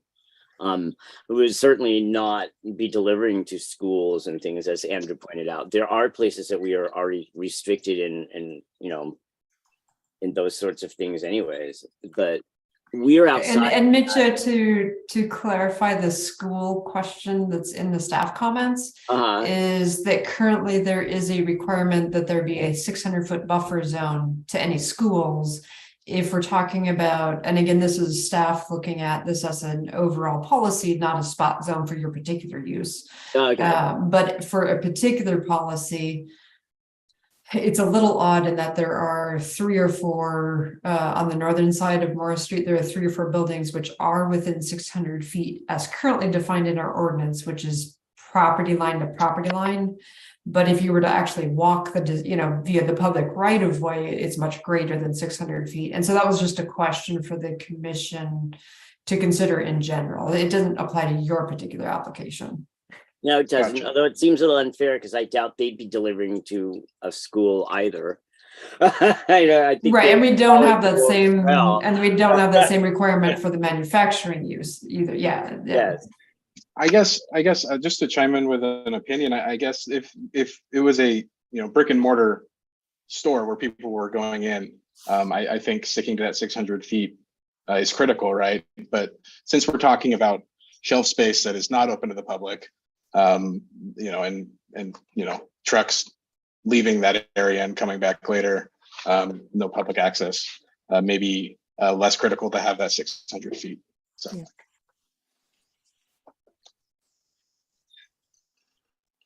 All right. This is to Carrie real quick. Do we know how many manufacturing facilities are within a manufacturing zone at this point? Is it 3? Let me look that up because I know we have gotten record requests, or we've had it in past level of service reports. So let me look it up quick, and I should be able to get that to you in a few minutes. Yeah, the one by the post office, north of the south of the post office. If that's commercial, or is that manufacturing, or I'm not sure what that's zoned.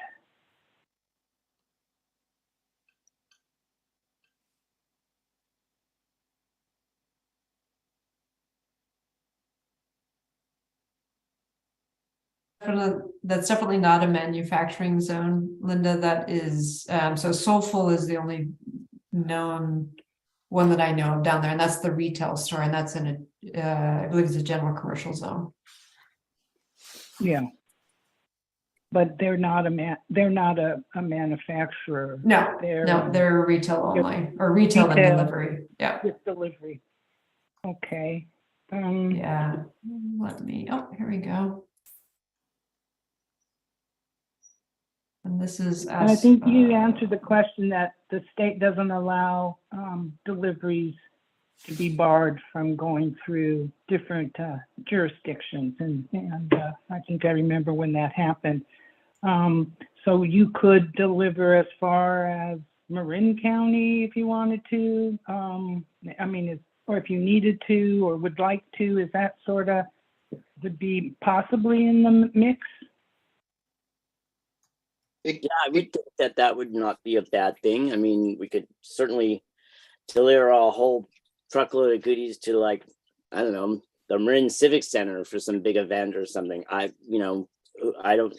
would say that, why not? I think it comes down to the logistics and where that price point is. Mm-hmm. At a certain point, we go far enough out that we start to lose money. Okay. I think I've asked enough questions for now. Thank you. Carrie, I'm going to continue asking for questions, but I was wondering with ultimately if we should go through each item and each commissioner make a comment. Would that be helpful to you? I think once you've done At the public end? comment, I think once you've, I think you're doing questions of the applicant right now and then public comment. I think after public comment, it would be helpful if we kind of take each section. Yeah. And we tried to structure it so that, the first question is the first decision point of, do you want to consider allowing this or not? And then how are the details that follow? Yeah. Okay, I just want to keep that perspective. Okay. Are there other questions of the applicant? Or basically staff, because a lot of them are related from commissioners? Not seeing any. Actually, can I just, Please. we don't, is the only limit on number have to do with the retail? Like, we don't have any other limitation on cultivation sites or manufacturing sites or anything else? It's just the retail that we have the limit, is that correct? Yes, I believe so. I think the cultivation is based on square footage within our zoning code. Yep. But retail would be the 3 licenses that are, as noted earlier. Okay, thanks. Mm-hmm.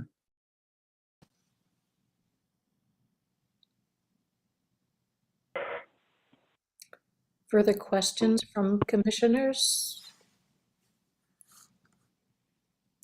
And just on my count, I did pull up cannabis businesses, which Okay. included like 3 of the people in the room, because we included consultancies in that. So we have attorneys and consultancies that specialize in that. So it was a longer list. So it looks like there's about 5 manufacturers. So about a dozen total once you add in the consultancy and the 2 existing retails, but it's a fairly small group.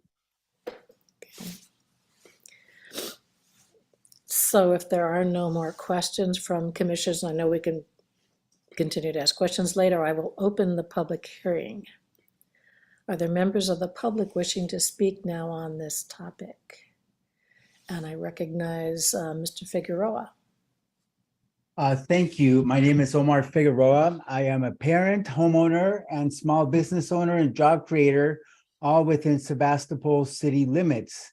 Please permit all licensed Sebastopol cannabis manufacturers and distributors the ability to add delivery to their allowed uses in industrial zones.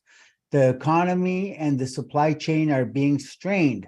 On top of this, the cannabis industry is financially distressed, and any support you can give our local businesses to diversify their revenue streams is good for our local economy and to help them survive.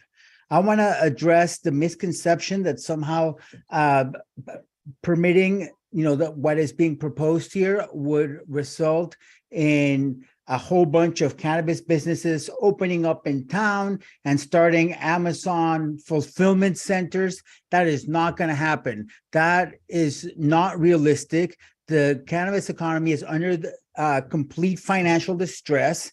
The prices are dropping, the profits are low, given the tax burdens, the margins are extremely thin, and we're not going to see those effects. That would have happened back in 2016 to 2018 to 2019, but now that's not the economic reality. So I don't want there to be any bugaboos really like scaring people with something that's not really realistic. So please do not limit how many deliveries these businesses can make. Limiting the number of deliveries does not make any sense. It increases administrative burdens and it reduces competition. Please allow any Sebastopol cannabis delivery provider to remain flexible with their delivery fulfillment, similar to other businesses. Let the market decide. I urge you to expedite this process to help our local cannabis businesses succeed.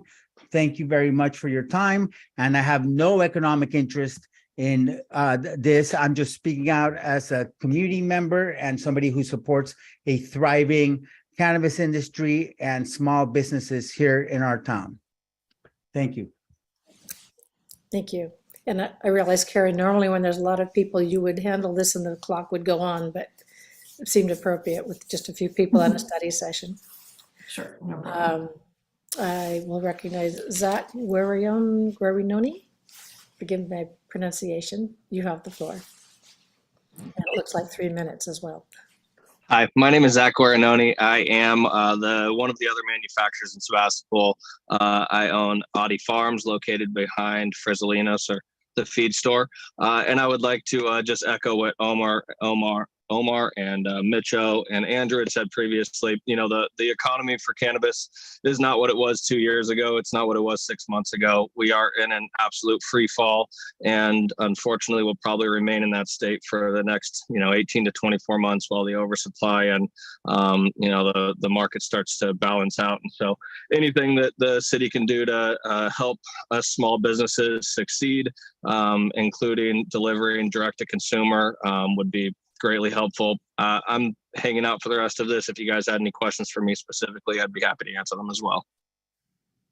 Thank you.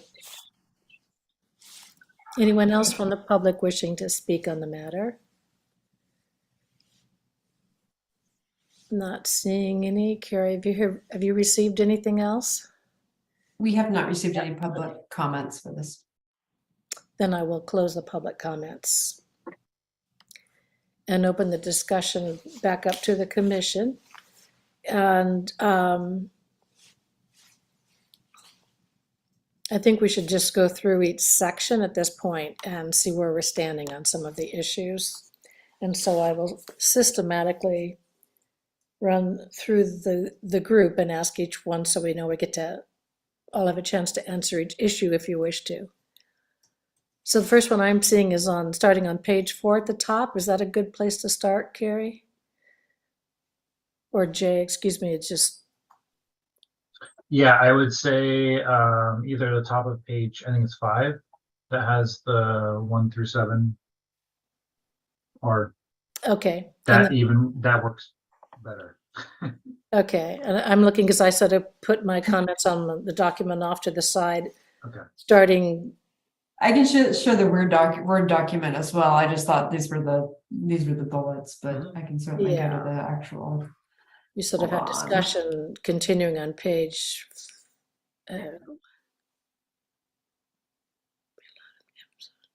So is this what you wanted, Kathy? Or were you So we looking for get the the- specific parameters? I guess there on page 5, it begins staff recommends. Mhm. Based on Oh, sorry. and discussion of each topic, which is, I don't know where anyone else made their notes, but that's where I put mine. Got it. All right. We could But work I from think- this and then find it in the document. But yeah, I think that this bullet list starts on page 4. Okay. I think is where we should start. Page 4 of the staff report. The starting was should retail Yes. delivery only cannabis be Yeah, allowed? And yeah. Okay. I think we need to start with Question that. one. Question Okay. one. If Yeah. the answer is Okay. no, we can all go home. So. Yes. Thank you. Oh, okay then. Paul, would you like to start that off? What's your? Sure. My response to question number 1 is yes. I think delivery only cannabis uses could be allowed in the industrial zone. Okay. It seems like it should have been from the beginning. I'm not sure why it wasn't. Okay. Maybe we could just have a show of hands. Actually, I can't see everyone. Oh, I'll just run through the list. I see. Commissioner Burns, you have your hand up, actually. No, I was just doing the show of hands for you. Okay, thank you. I thought that might be an easier way. And so that was a yes from you and. Yeah. Okay, I gotta scroll down and find everybody here. That's not easy. Commissioner Kelly? Are you okay with issue number 1, the allowing retail only cannabis? As long as it's a co-location with manufacturing. So it would combine. It's conditioned on if 2 is what we're looking at. Okay. Oh, it must be Vice Chair Fernandez. Yes, I agree with that. Okay, and I do as well. And then moving on to number 2, should co-location with the manufacturing use be required, and if so, what type? And again, Commissioner Fritz? I'm not super concerned about co-location. I mean, I think I could be okay with allowing a retail delivery only in the industrial zone. But I don't have a strong feeling about whether or not it's co-located. I think, if you have an existing business, I think adding the retail, should be completely allowed. I guess the question is, if you only wanted to do retail only delivery, I would be okay with that in the industrial zone. And there is just as a note on that, maybe when you get into further discussion and actually writing policy, you can certainly bifurcate that where if it's co-located, it has one level of permission of approval. And if it's a standalone, it's treated just like the regular, retail outlets in town, which require the conditional use permit. Mm-hmm. Yeah, that would cover that. Yeah. I'll note that just as a thought. Yeah. Okay. And then Commissioner Burns? Yeah, I don't think you need to have a manufacturing that it could stand alone on its own. I'm okay with that. Okay. Commissioner Kelly, you were saying that you would like that? Yeah, I'd be fine with either. It just seemed like it was presented to us as a co-location, and it seems like that made perfect sense. But a standalone delivery only cannabis, I would be fine with that too. When we get to how many, that's another story. So. Yeah. Okay. And Commissioner Fernandez? Yeah, standalone is fine for me. Okay. And I would say it's fine too, until we just have a business coming in and being a warehouse in the manufacturing district, because it's not really a warehousing district. So at some point, I think that could become an issue, but I'm not really very worried about it, considering the industry right now, today. Unless, of course, it's Amazon that opens the warehouse, purchases everything, and sells it from their little cubicle office. Okay, then going on to the third bullet, what level of city approval should be required? Commissioner Fritz? I mean, I think if it's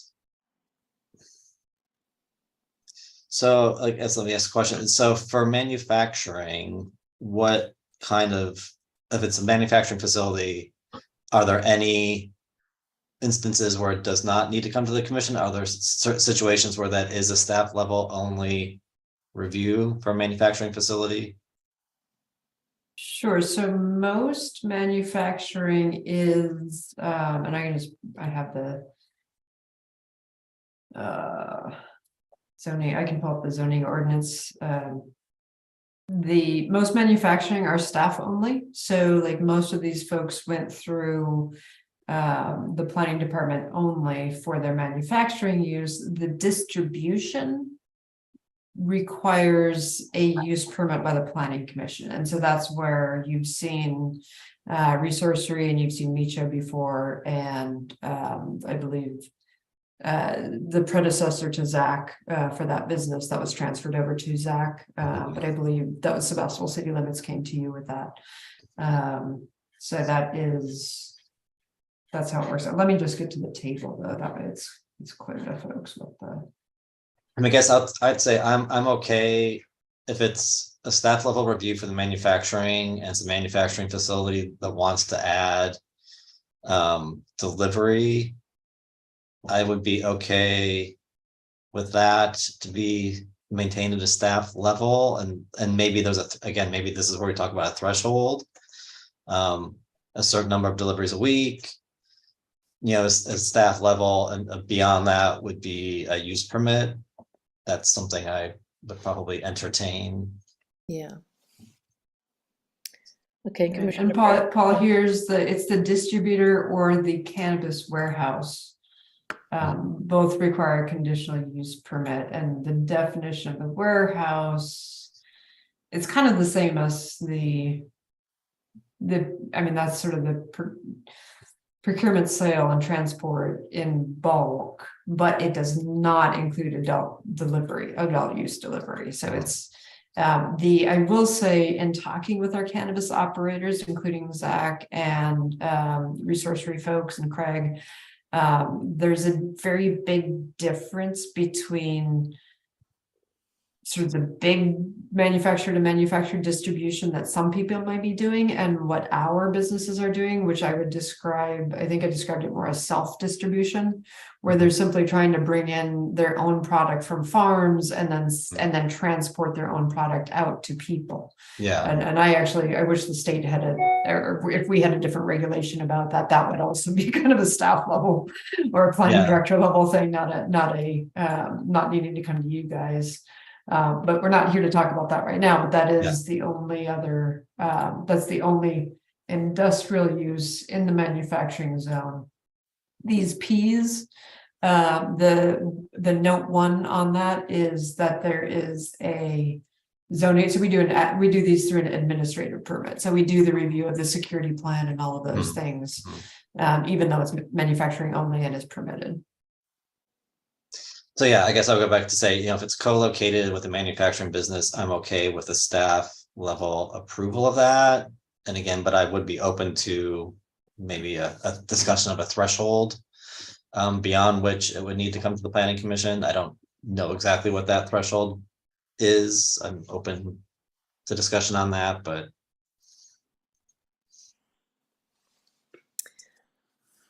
Okay, let's see. Thank you. Commissioner Burns, where are you on the staff level of approval? I don't really know. I think I'm gonna abstain from speaking to that right now. Okay, because there are so many ways we can condition that, which make, Yeah, yeah. Commissioner Kelly, are you kind of in agreement with that, that we can't really look at that until we've considered the thresholds and other conditions that, Well, that's true.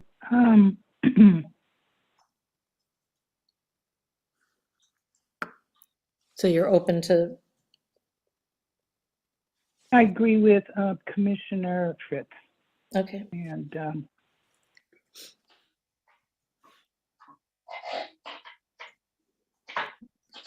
Okay, and Commissioner Fernandez, do you, Yeah, I don't know if I have enough information for that. I'm just kind of concerned about limiting or having decisions made on limiting deliveries.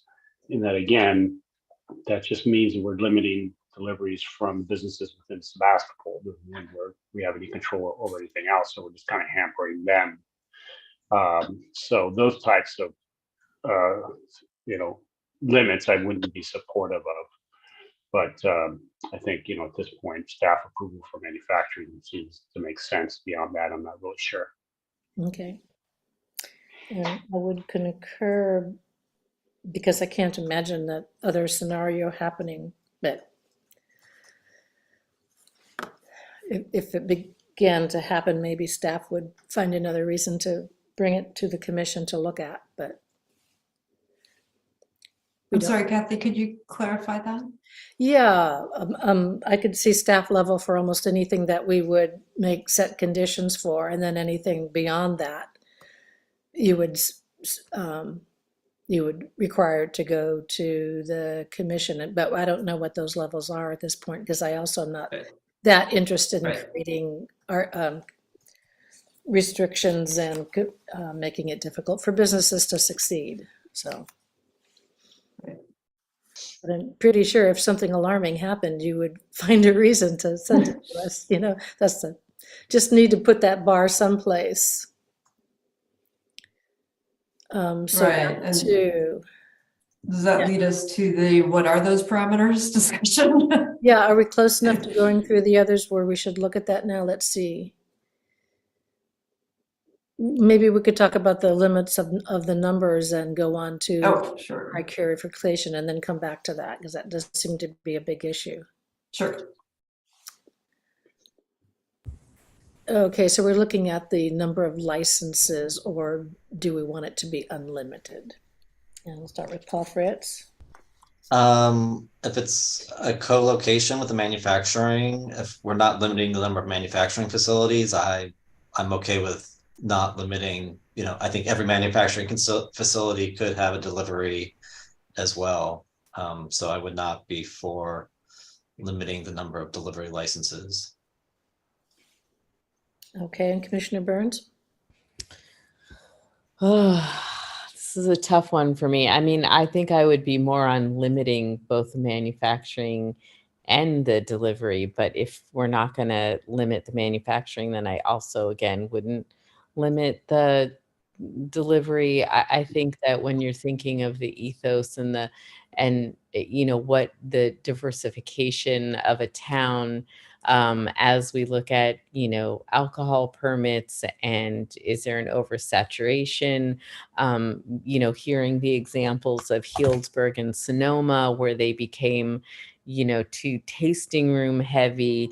Do we want to be cannabis heavy? And is that what we want Sebastopol to, to be, I don't know. So that's where I stand with with that. I mean, I'd prefer to limit both of them, but I wouldn't just limit the delivery if the manufacturing is not limited. Okay, thank you. And Commissioner Kelly? I just want to make sure I understand this. We're looking at only for the industrial industrial zone. So if there's manufacturing in an area that's not industrial, that's not what we're covering here. Is that correct? Yes. That's correct. And in fact, per our code, we don't allow manufacturing in commercial zones or any residential zone, obviously. So this would be limited to and it's actually the manufacturing zone was the proposal. Right now, the only places we allow manufacturing are sorry, I'm trying to find The commercial industrial and then the OLM. thank you, the commercial industrial, which is basically most of the Barlow, not all, but most of the Barlow. And what is the zoning for the manufacturing near south of the post office? That is not manufacturing in that area, it's general commercial. So Okay. there is But- I will say there is in our sphere of influence, there is a port down by the rental store and the Sequoia Burger. Those parcels are in our sphere of influence and they would be zoned one of the industrial zoning if they were to come into the city. That is, I will say that's a pretty long way off due to a lot of the infrastructure limits down there, specifically sewer, but that would be a future potential industrial zone. So I'm still not clear. Don't we have a manufacturing business down near the post office? You know, behind Frizzelli Eno's or what used to be. Oh, sorry, Abbott Avenue. Yes, sorry, I was behind the post office annex. Sorry, I was thinking of the actual post office. Yes, and I can show that on the map right now. It's a I know this will be delayed for you, but so Benedetti's site, just south of Benedetti's site, there are two parcels. One is the Abbott Avenue building, and actually Zach's uses in that building, along with some other uses. And then there is a vacant parcel that is in between the car wash in that building. So if you were to extend Abbott Avenue to the east, so that is, I mean, it's a vacant lot right now, but those are both zone manufacturing, and the building, obviously not the vacant lot, but the building does include a manufacturing use. Yes.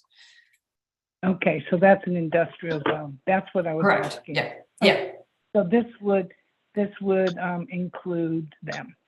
Correct. Yeah. Okay. And then Commissioner Fernandez. Oh, sorry. Oh, Lynn. I didn't answer the question. If there's that's clarification. You know, this is a hard one for me because I worked on the first ordinance and we were trying to be very, very protective of supporting our local businesses. And now and so I've always leaned on trying to limit a little bit more. It might be time to open it up. I don't want to create something and then we can't really easily pull it back. But I guess I am afraid of a larger manufacturing business coming onto Morris, and you know, I don't want it to just be cannabis out there. I would like it to be thriving manufacturing, but I also don't want to necessarily limit it. So at this point, I'm fine with not limiting it in the industrial zone. But like I said, I was more interested because we want to preserve our manufacturing that it should be a co-location with manufacturing use rather than just a delivery only. That's my preference, but I don't know if that can be articulated into this issue.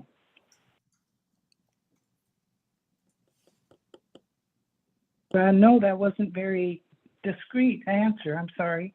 No, this is a studies session, Linda. This is for direction to staff so we can help you craft something. So this is right. Mm-hmm. Okay. Commissioner. I mean, I liked it sorry, Linda. when we scrutinized the other delivery services that were, and the one because of its location and residential and the security issues and that was one thing, but we had discretion over the larger Amazon type operation that was coming in. Just so you know, they did get it up into Mendocino County. So, but you know, I hate not having more discretion if it's more appropriate in that are they supporting us in the community and not just coming in and, you know, not that I don't want to support those kinds of businesses either, but I like to direct it to being more like the businesses that we already have. And that was because we were pretty tight and had an ability to examine and limit and say yes. And so that's more or less a conditional use permit. So I tend to err on that rather than just opening it wide up and, you know, so that's what I have to say. Okay, thank you, Linda. Commissioner Fernandez. Yeah, you know, I also have concerns about keeping an eye on things are going, but I don't think there should be an arbitrarily number limit. You know, to say okay, it should be 3 or 4 or 5. We don't know, and that may discourage some legitimate businesses to come in here. Yes, I know that they can. You know, say if we set a limit to 4 or 5, they can come in and say, hey, can you expand it? But, you know, that's some businesses don't want to go through that and maybe just assume that that's not going to happen. So I also would like to have some discretion. So kind of my thinking is you kind of look at it on a case by case basis. I think that, you know, staff can have some discretion and just, you know, maybe there's some, you know, wording. I know now I feel comfortable if something came up. Carrie's she has a concern about it. She's okay, maybe this is something that the commission should look at, or maybe it's getting oversaturated, whatever. But sometimes things get lost in the future, you know, and somebody new comes in, and new commissioners, new people. So, you know, my thinking is not to limit, but to perhaps encourage or set some parameters with the planning department that maybe they would, in certain situations, or have that option to, you know, bring it to the commission, you know, so we can kind of review those types of things if people are starting to be concerned about that. But I don't want to set an arbitrary number as far as the limit is concerned. Okay, and I'm looking at the issue. Okay, we have restaurants, and especially with COVID, everybody was delivering food all over the place. And there's a point at which, if you live out in Bodega Bay, you're less likely to get a pizza from Mary's, because by the time it gets there, it's going to be awful. But so you go to a local pizza parlor, and we were hearing from our applicant presenting this notion that they're trying to compete, and if the delivery is too far, it's not going to work. And I just wonder how many businesses you could have selling local products that can be shipped to retail places all over the country in a distribution system. How many local distribution systems, how many companies do we need driving vans or cars, even small cars, even electric cars, in a reasonable distance? It kind of seems like at some point, if we have unlimited levels of that service, we're doing a disservice to the companies that are trying to compete with those local affordable deliveries. Like you said, if it's too far, it doesn't pencil out. So does it pencil out if we divide it between a lot of companies, even if it's a good product? You know, there's just only so much market and there's only so much margin. So I'm not really sure whether to treat it like we have all these restaurants, we don't limit them and how many of them can deliver and how often they can do it, because they'll do it as soon as they get that order.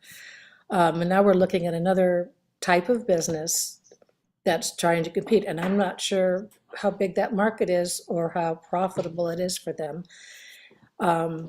And whether opening it up does a disservice. You know, we were kind of asking that question about how many dog grooming facilities do we need and whether they're inside town or just outside. I think it's kind of the same scale issue, even though it's all a local service, all a local product, and everybody loves it and it's a great thing. I don't know whether we're doing them a service by making it unlimited and ending up with too many before we realize what happened. And those are my comments. Thanks. And I think, you know, just as a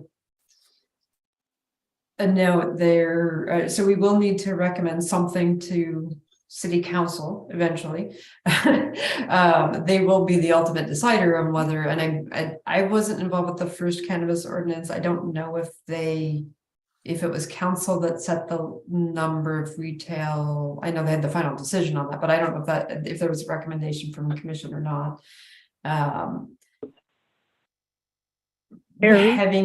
Yes, Linda. Well, being on that subcommittee, it was a council subcommittee that created the ordinance, and then it went to planning, and then it ultimately was approved by City Council. Got it. Okay, so you had sort of some direction from City Council to begin with, which is. We get that sometimes when you get direction to go do something from council, like the gas station ban. Okay, so we can certainly leave it at this. I think when I am listening to the comments, I would tend to recommend something where maybe there isn't a limit for co-location up to a certain size, and then make it so that it isn't an issue for our existing small businesses. Like I said, we have 5 of them, so you could just say, and I think of those 5, I mean, we can confirm that, but I think, Micho, of those 5, I'm counting both Regen and Resourcery since they're separate licenses. So so when you so you could set the existing number, and then you're not limiting anyone to begin with. Or you could not limit with co-location up to a certain size to make sure it doesn't become so competitive that someone's moving in just for delivery license, and that's going to negatively impact manufacturers. So I don't think that's the. I mean, I'm hearing that's maybe not, the intent. Now, as it is, I would say a delivery only should be aligned with delivery only in any other zone, where it should just be a use permit. And then that would give the planning commission discretion over that. And is it the proliferation of cannabis delivery only retail businesses something that we would be considering? Probably we wouldn't be getting 10 a year. We certainly get alcohol requests, probably 10 a year. And those are the ones you see. Those aren't the restaurants. Yeah, the restaurants. Right. I mean, I just wonder. I mean, we don't limit anything else, do we? I mean, we get an alcohol use permit, and we get to decide if it's an overconcentration or whatever. But I kind of feel like I'm not sure why we're singling out cannabis businesses and trying to limit them. It's interesting on the delivery front. I will say on a retail front, and I'll say the same thing I said to council when they reviewed the element 7 proposal. I don't know whether 2 or 3 or 5 or whatever is the right number, but I do know, having been to locations that like Denver where they don't limit him, it's pretty horrible. I mean, just in terms of like it's like some cities that have overconcentration of alcohol in the corner markets, and you can't find a grocery store anywhere. There are, it's like every other store is a green plus.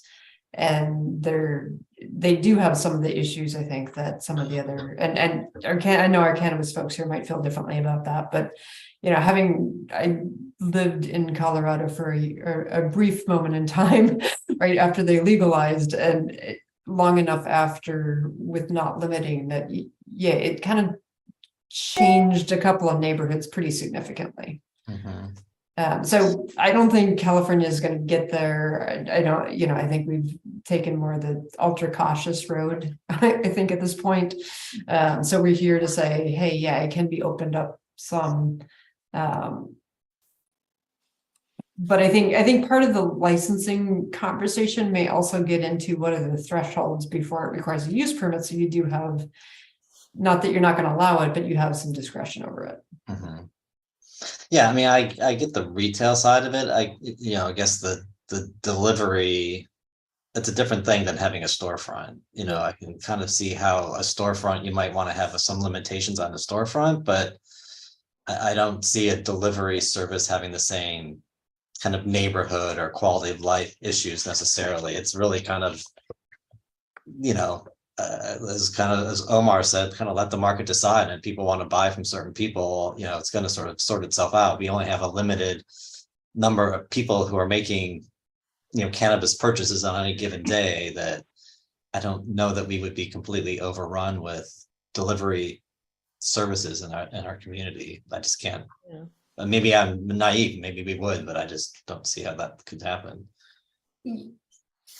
I don't, and I would be, you can certainly invite the applicant or others to chime in on this. The only thing I could foresee is if cannabis is legalized nationally, I guess I want us to be poised for it, but in a way that supports the manufacturing, and the manufacturing zone is, I guess, what I go back to, because that's where you do get support for the local industry that, like Micho's business is supporting local farmers.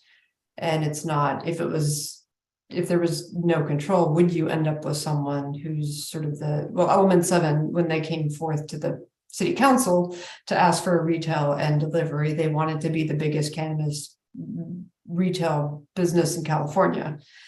And would you want that and then push out, we have a formula business ordinance. So, that actually came up, even though they didn't meet those metrics at the time, but it was like, well, if your goal is to be a formula business, is that right for what we want in Sebastopol? So I guess I would be concerned that you might get so much delivery in the manufacturer zone that you don't have a manufacturing base or that diversification anymore, because our manufacturing zones are fairly limited. And on the other, sorry, go ahead. Okay, well, when you get that big, though, I know when I worked with Harsong, we got that big that it didn't make any sense not to be on the 101 corridor. And it didn't make any sense to pay these rates when you could, be in another little, you don't have to be in a nice town like Sebastopol. You can be anywhere near a 101 corridor and maybe even an airport. And that's the other thing that comes to mind. Are they selling retail to customers that aren't even local? Because at that point, when you're online, you can see anything and order it, and it'll come from the post office. Doesn't sound like that's what they're doing, but I could see it expanding to that. So along with those other deliveries, suddenly you have, I'm guessing your retail could be anywhere because it's on a computer. There's no storefront. And I guess, I don't know, based on what you were saying and the size and whether there's co-manufacturing, all of those things I think are right. And Andrew, do you have any, you and Omar are certainly more immersed in this business than myself or the commissioners. So I'm curious. Yeah. This is a study session, so if you could invite Mr. Longman to get some input. Yeah, I think with the signing of SB 1326 recently for interstate transport of cannabis products once it's federally legalized. I think that will create a lot of opportunity for our local manufacturers who do support our local farmers. I think that there is a preference for cannabis from our region and the products that people like Mitcho make. And I do think that there will be an opportunity there eventually, someday, right? We don't know when. Sure. And Andrew, do you have any thoughts on this is a little off topic of your application. I think from what I've heard, or what we sort of heard from folks, there's not really any concern about limiting, other than diversification of the manufacturing zone, and potential need to thought of limiting both, but there's general introduction to not limit the licenses when they're co-located with manufacturing. Do you have any thoughts on the delivery, a standalone delivery only in the manufacturing zone? Because I think that's where I kind of get a little hung up, just from seeing how things are going. Yeah, I guess I've been looking at it strictly from the lens of diversification for these manufacturers. So to think about it on a policy level like that, I guess I don't have an opinion right now. I would have to think about that a little bit. But it's an interesting thought on whether to or not, and what those downsides would be.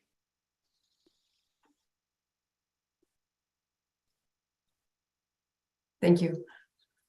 I don't know if that helps the commission at all or not, but just sort of trying to wrangle it a little bit and maybe bring it back to, okay, so this is, at least we have consensus on it sounds like we have more or less questions on, and I'll bring the comments back up on that. The co-location with some limits, and I know Everett, you had the question about what level of discretion. So right now for manufacturing permits, I would have to, it's generally just a zoning clearance that we're doing. And we are making sure that, everyone's qualified, that they have all the requirements, which is pretty numerous in terms of there's odor control, there's the security, there's transfer of ownership, there's the age limitations, lighting, staff training, there's all sorts of policies, right? In terms of what they need to do. So that's mostly what we are doing on when we are permitting the manufacturing facilities. So, we're making sure that there's the security includes things like not having product very visible through clear windows. And so we kind of help applicants, and, they'll either frost the windows or they'll do something that's a little bit more discreet on that. But we're not, right now, I don't believe we have discretion the way we do with an alcohol use permit to say, we think there might be an overconcentration, or there might be an issue with this particular operator, to bring it to the planning commission.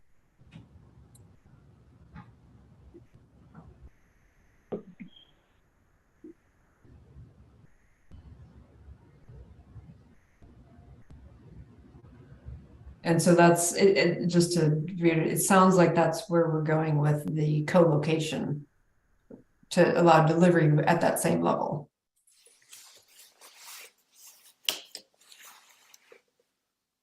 Yeah, my brain is starting to fade. Hanging in here.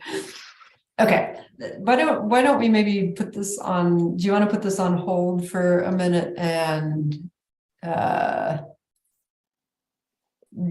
go to the? There's some question about what are the limits and what are the co-location. Since it sounds like there is more or less consensus on co-location is staff level.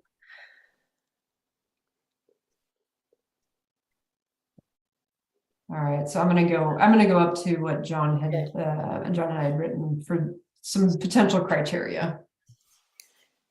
Yeah, because when I was looking at this, I it all depends on the business model and how much it is and how many there are as to whether this makes any sense to me.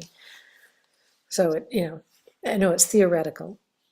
Right, right. And again, this is, you can exceed this, but it would require use that next level of discretion. So I think that try to keep that in mind, that like some level of, and you're right, and this 500 square feet is like double what you guys are asking for.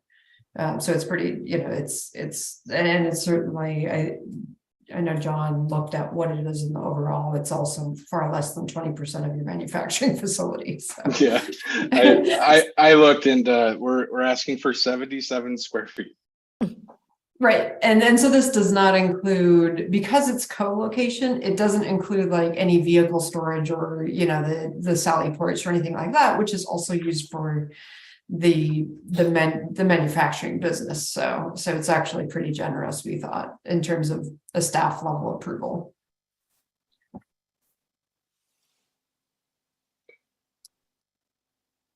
I think that seems reasonable. Okay. I mean, I wouldn't come up with anything I would say would be just as arbitrary beyond that.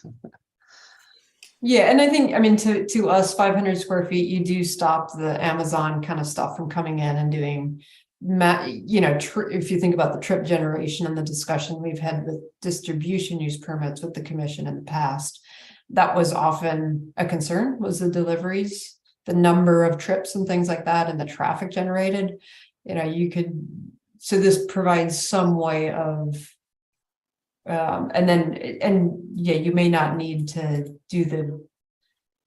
limit the number of deliveries if you're simply making sure that it's co-located and it's a certain percentage and size limit of the facility. I think staff would be perfectly fine with not limiting the number of, I should ask John, because worked on this together, but if any thoughts about limiting deliveries versus not? No, I think that's fine. I think, the main thing, number one, was the large aspect that we wanted to accomplish and not allow these large facilities to come in and kind of become just mostly delivery only on a huge space. So I think, either getting rid of number two or just however you guys feel is fine with me. I just threw it out there as a, potential opportunity to maybe limit or try to get a handle on the delivery aspect of it, because you are going to be generating more trips, and does it make sense to have it within one vehicle or two vehicles as opposed to a fleet of vehicles coming in on an hourly basis and doing all day deliveries.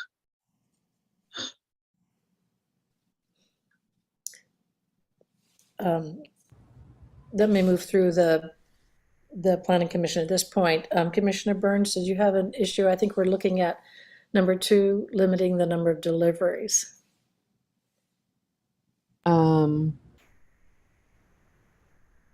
No. Meaning we don't need to limit them. I don't think so. I've thought a lot.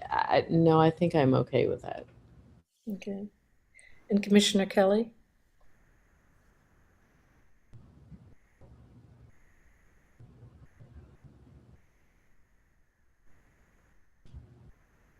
Commissioner Kelly, I'm wondering if you're interested in limiting the number of deliveries to a number, or saying it doesn't matter?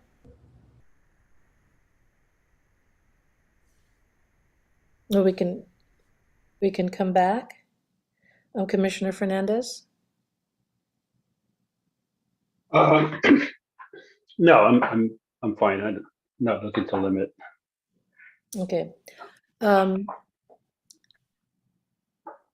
I am also fine with taking that out. All right.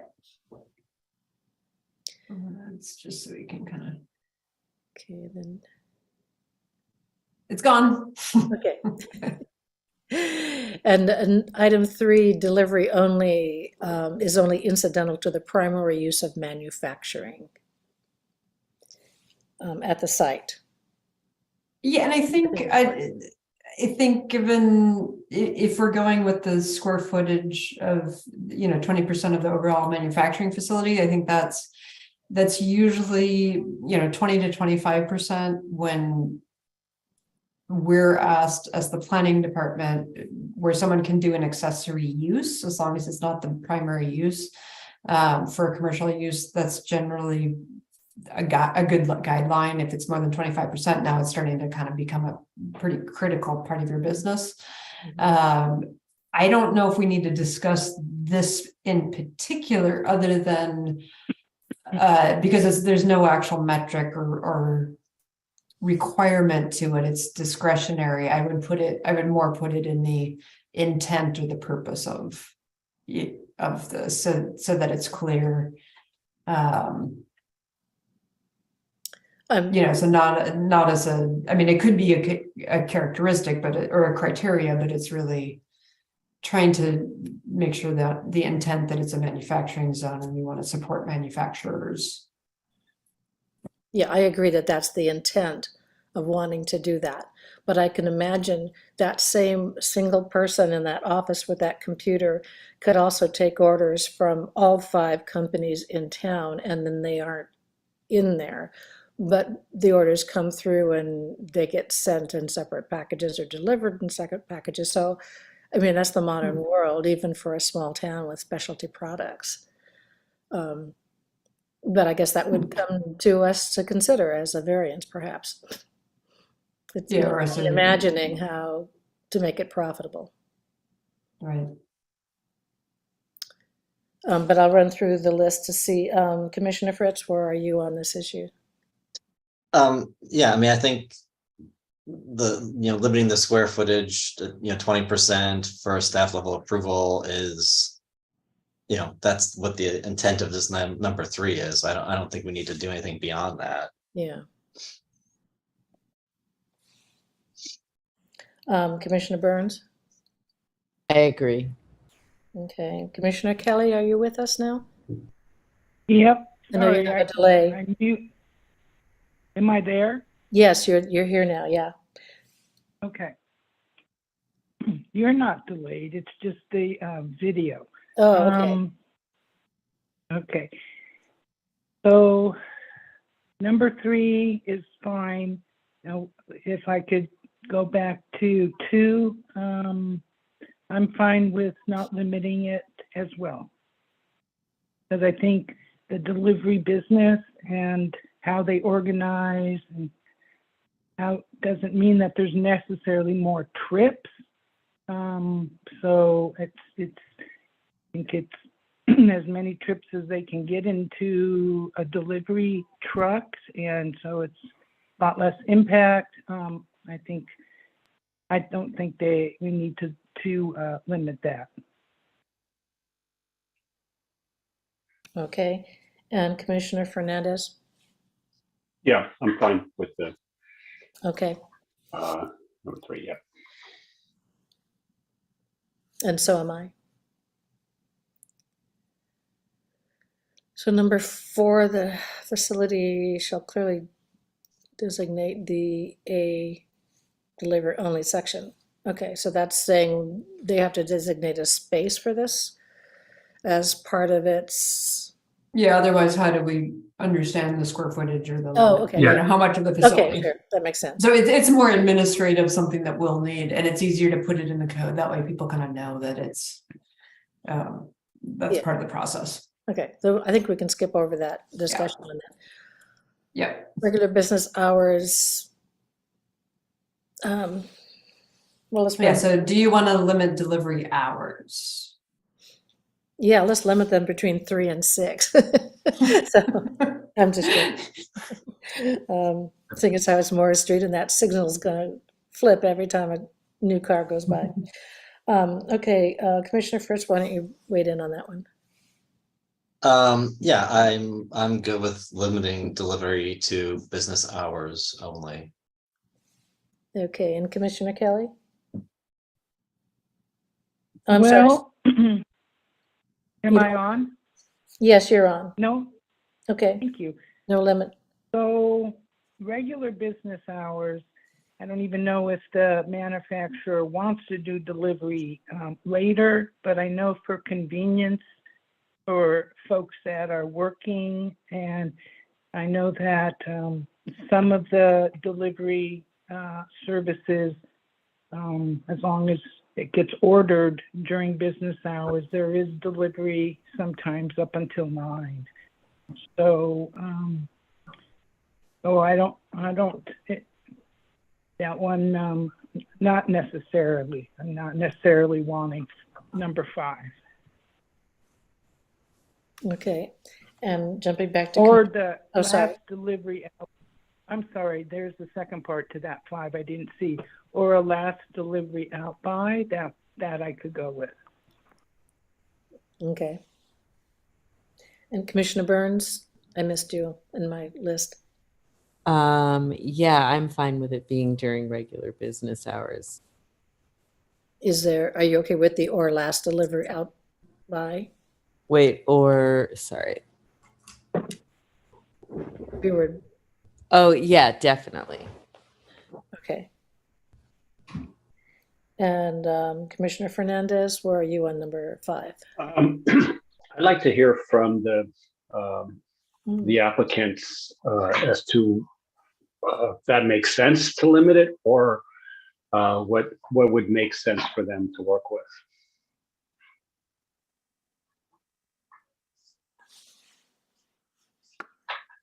Yeah, I'll take this one unless Mitcho, do you want to jump in here? No, you can start and I can jump in if that's all right. Yeah, I mean, just considering our operation being 7 days a week as it is, and our business hours being, I believe we're 7 a.m. to 9 p.m. I don't see a need to go beyond that at the moment, but we're also in a very preliminary stage of developing all of this. So I guess to be determined.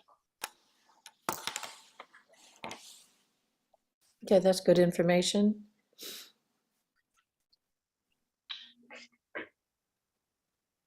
Yeah, so I'm a little hesitant to put a limit or a time frame on that, kind of as a arbitrary.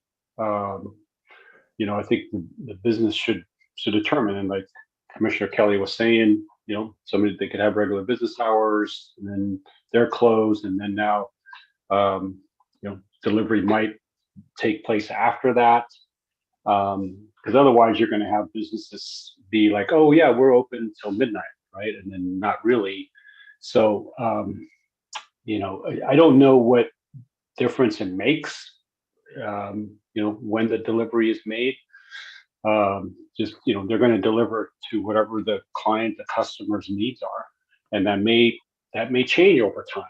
So I'd rather have them the flexibility to determine that rather than set something and then yet another hurdle where they have to come back and get permission to expand something that may not make a difference.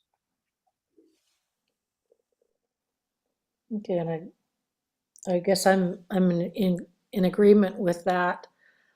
And again, a business could come in and ask to see us to see if they could extend it to 11 for various reasons. I mean, I think 7 to 9 was appropriate. One more thing to add, I have the regulations open for the Department of Cannabis Control, and we're limited to 6 a.m. to 10 p.m. 6 to 10. Okay. Let's use I was that. just going to ask you that. Thank you, Andrew. You just made our job a lot easier. Yeah, be consistent. Would it make more sense just to say that the delivery hours are the same as the state regulations, or do you? Yes, that way if they change them, we don't need to go back and revise our code. Yeah.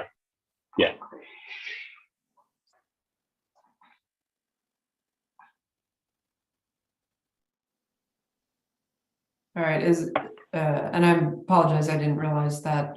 Is everyone, it sounds like everyone is more or less okay with just whatever the state mandates, since they do mandate that. Yeah, Okay. looks Cool. like it. Okay, I think item 6, Kathy, that this is a standard thing that we have for all use permits. So even if it's not a use permit, I think this is just something you want to. Yeah, just to make it posted so people know what the rules are. Right, and then we also do require a transfer, license transfer. It's how we track for both alcohol permits and cannabis permits, so that because the state comes to us and asks us for that, and so that it allows us to do the check on that, and so I think I'd like to just say, please, let's keep that. Yeah. And I'm not seeing the issue of the schools and a 600-foot distance, because this isn't a retail, there's no storefront. I mean, it seems like it shouldn't apply for this kind of a business because there's no storefront. Its proximity to schools, I don't think should matter. Is there any state language around distances to any schools? I don't remember when we put that in, if it was us or where we got that language from. And certainly the distance to schools and parks and all of that has to do with, the visibility. However, the liquor store is across the street from Spark. And so that was sort of like, well, what's the difference? However, we did put that in there, and I'm wondering if Andrew knows if that's the state regulation. You're my encyclopedia tonight, Andrew. It's okay. I believe it's 600 feet. I'm double checking right now. Okay. And is it 600 feet in a walking pattern, or because this is actually something when I was looking through our code, the stuff on Moore Street, it's like the back property line to the school fields or something, but you can't get from the back property line to the actual use. If you walked along Moore Street to Johnson Street to the high school, it'd be far more than 600 feet. Yeah. Yeah, I don't recall off the top of my head if it's distance of travel or parcel to parcel. But I'll be right back to you with that. Yeah. Okay, and this is something we can just get a consensus that, hey, if the state allows it, are you okay changing it? And there is a cannabis manufacturing use in one of those buildings, and that's kind of where if we're not going to limit it, it would still limit that use up there, or those uses up there, from doing the delivery only. Yeah. So I think it's worth a quick check-in. Yeah, I think the whole issue of the storefront and retail aren't the same as a liquor store being 600 feet from the school, or even on the path home, because it doesn't have the same concerns for Right, influence and the nuisance factor. Yeah, and I will say, I don't think any of our cannabis businesses at all have the word cannabis or marijuana in their names. They generally, so it's pretty discreet in that way, especially in the manufacturing. Green crosses everywhere. In some places, it's shocking, yes. You can't drive through a small town and they're everywhere. Large billboards. It's ridiculous. So are people okay? So I think on this one, I guess the question is, are you okay if the state doesn't require this, are you okay changing this? I'm hearing Chair Ottinger, I'm hearing you say you don't think it matters because it's not a storefront. Do others agree with that? And well, obviously if the state one doesn't, if it's 600 feet by the state, we won't be able to change it, but Yeah, I'm okay. Okay. Or it could be one Would of this those- apply to? I'm Would this fine. apply to a? You're fine. Go I'm ahead, sorry, I Linda. should have interrupted. Would this apply to standalone delivery as well as co-location? That's where I needed to know if there was a distinction, you know, in the rules at the state level because of the types of products or types of services each category can provide. So I would be fine, you know, since it's not retail, and if the state didn't care about it for a standalone or for a co-location, which I'm not quite sure how the state uses that word, I would be fine to not have to put in a distance. So I actually asked the Department of Cannabis Control this question and got an official response saying, pursuant to the Business and Professions Code 26054B, a local jurisdiction may specify a different radius than what is listed in the DCC regulations. And is that for retail or for any cannabis business? I believe I was asking that question specifically for retail, but I'd have to dig through my feed real quick to confirm. Wow, you've got connections. Yeah. Right. I do bug them a lot, and sometimes they respond. So are there any other topics we should be discussing?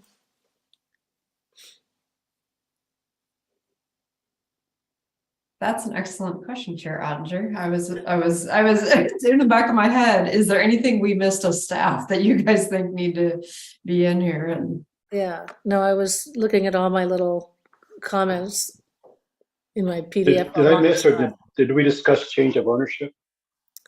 I think that would Yeah. be standard, wouldn't it? Yeah. yeah, so that is this. I was saying that is a standard thing because we need to be able to track it for the state Yeah. licensing. So it's just a administrative requirement.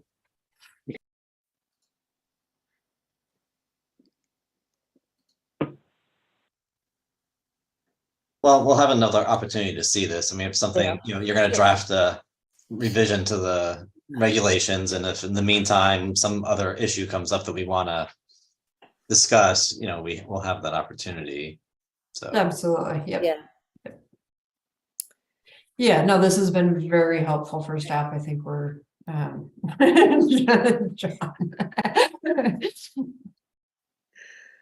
John's going to be an expert in ordinance writing in a few months if we keep this up. Well, there certainly does seem to be. I mean, it's all Yeah. very interesting. 2 within a year, so. Yeah. Okay. Oh my goodness, I see a planning commissioner training. I was gonna, so that's on there so that was agendized in case this was a short Yeah. discussion. Obviously, this was not a short discussion, so that was I was gonna actually, frankly, I have a closed session city council meeting at 8 tomorrow morning, so I was gonna Yeah. request we not do the training. Okay, good. I would too, because my cold's really hitting me up, about ready to fall over. Do we have subcommittee updates to move forward? I don't have any. And so Zach and Andrew and Micho, you're welcome to hang out with us, but I think we've got what we got, what we need for this item. And we'll be in touch on the next steps. Thank you very much. I Yeah. appreciate all your time. Yeah, thank you. Thank you. Thank you. Have a great night. Thank you very much for your guys' consideration. Have a great night.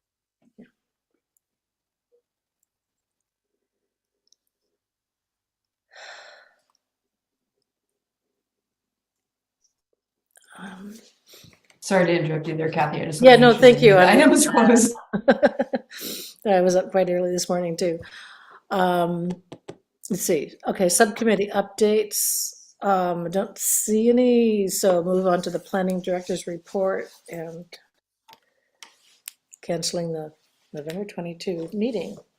Yes, thank you. I'm gonna put that on there just as a reminder. So, yes, we would like to, since this item will have need some time to draft the draft ordinance, so it wouldn't be continued to the next meeting. I think what we will do for the cannabis ordinance, we will come forward with a draft ordinance for your review. There may be some tweaking, but we'll come forward with that. And that'll likely be in December. And obviously we'll have a new council to kind of introduce them to cannabis in Sebastopol in the meantime, for the new members.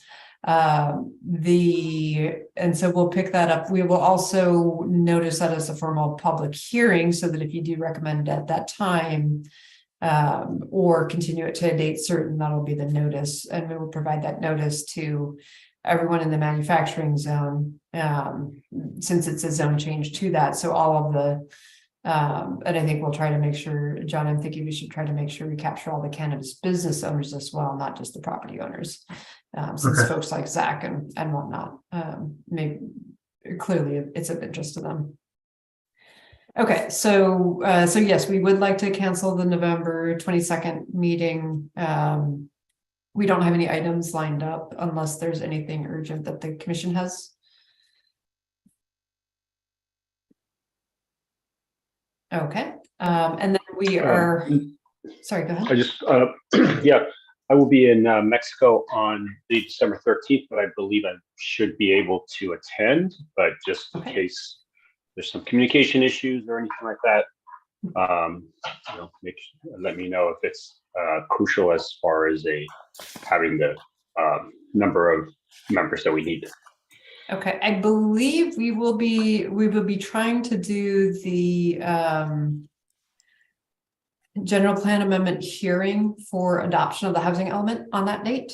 So that is, we definitely will need a quorum for that. I don't know if there are other commissioners that, if you could check that date, that would be helpful. So that's the December 16th, sorry, December 13th, the first meeting in December. Yeah, we are still waiting for comments from HCD. I think technically they're not due until the end of November. However, we're trying to get an interim call with them so that we understand concerns that they may have. Since we still need to adopt it by the end of January. The 13th we could always do a special meeting later in December if we need to, or the 27th, which is always a horrible time to have a public hearing that you have public interested in. So I would actually recommend a special meeting if we need to at some point. And we're trying to get that to council either January 3rd, ideally, if it's the 13th for the commission, with the fallback date of the second meeting in January for the city council. So that's where the housing element is at. We have a couple of items of interest to the commission potentially. At the last city council meeting, the city council did approve a fee waiver for the micro shelters that were approved by the community church. And I actually went by yesterday to take a look at those. And they're still looking very, very neat and tidy. So that it was great to see. So that was the application fees. I think it was $1,200 or so that council approved waiving. And then they also did the second reading and adopted the change to the coin-op operated play device so that the Rewind Arcade could go ahead and open. And they actually are planning on opening sometime in early December, which is perfect because that's when the ordinance goes into effect. So that project is now in the building department doing their tenant improvements. We did receive an appeal for the RV Village for the Saves project that was approved on October 11th. Those are the minutes that you just approved tonight. That is scheduled. I think we had that last time we had a meeting, but just to reiterate, that is scheduled for the November 15th, so next Tuesday at City Council. I think I'm okay without a liaison on that one because council has been so involved, but in that project that they're fully aware of it from their past review of it. So I think that's the main thing. There is also an ordinance regarding police surveillance equipment. They had a study session at the meeting last Tuesday for that, and mostly that's about disclosure, but the intent is to not do a whole lot of nefarious surveillance of public areas. But that ordinance will be on the agenda next Tuesday. So, and then I think the other item that is on next Tuesday is actually a couple of items of interest potentially. One is updating some street and frontage improvement standards for the city. The city engineer has been working on that. He's bringing that. It's a consent item, so it won't be discussed, but if you're interested, the building code hearing is also next Tuesday, and we are recommending, or the Climate Action Committee recommended moving forward with tier 1 on the Cal Green green sustainable building requirements. So that is next Tuesday as well. And then we have an emergency operations update to the emergency operations plans for the city next Tuesday as well. I think that's about, oh, and there's also an item to approve a lease for EV chargers in the city parking lot at Burnett and Main Street. So what was referred to as the Hot Malt parking lot. But the public part of that and the locations for those are actually going to be right along Burnett Street. So as most of you may know, the UPS store has relocated because of the livery project and the construction impacts from that. The UPS store is now across from the city parking lot next to Funkin' Flash. And so the charging stations would be basically right across from them in that parking lot. And so that is going to council for approval of the lease agreement for the fast charge. And those will be fast chargers too, not just the regular chargers. Dante, our public works superintendent, has been working for quite hard to get those at some locations in the city. And I think that is it. Oh, did the Hotel Sebastopol has pulled their building permit. We met with them recently about their frontage improvements because Caltrans has changed some of the stuff around the McKinley and Petaluma intersection. And they have said that they are looking to start, they've signed a contract with their contractor with a GC, and they're looking to start construction this early winterish sometime. So. Yay. It's been a while. Thank you. You're welcome. If anyone is subscribing to Sebastopol Times, which is digital now, it's interesting because they do report on what happens at the city, and sometimes it's very detailed and interesting. Yes, that is true. They've picked up the council summary stuff too. Yeah. It's a good kind of quick review of that. Yeah.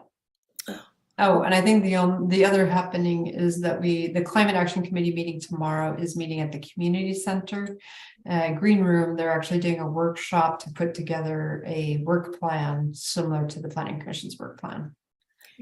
And then that will go to council in January as well. Okay, good. So is there anything else, or should we adjourn the meeting? Seeing nothing else, I think we can adjourn it. Thank you all very much. Thank you. Bye, everyone. Bye-bye. Hey. Good night. It's turn The night. recording has stopped. Bye.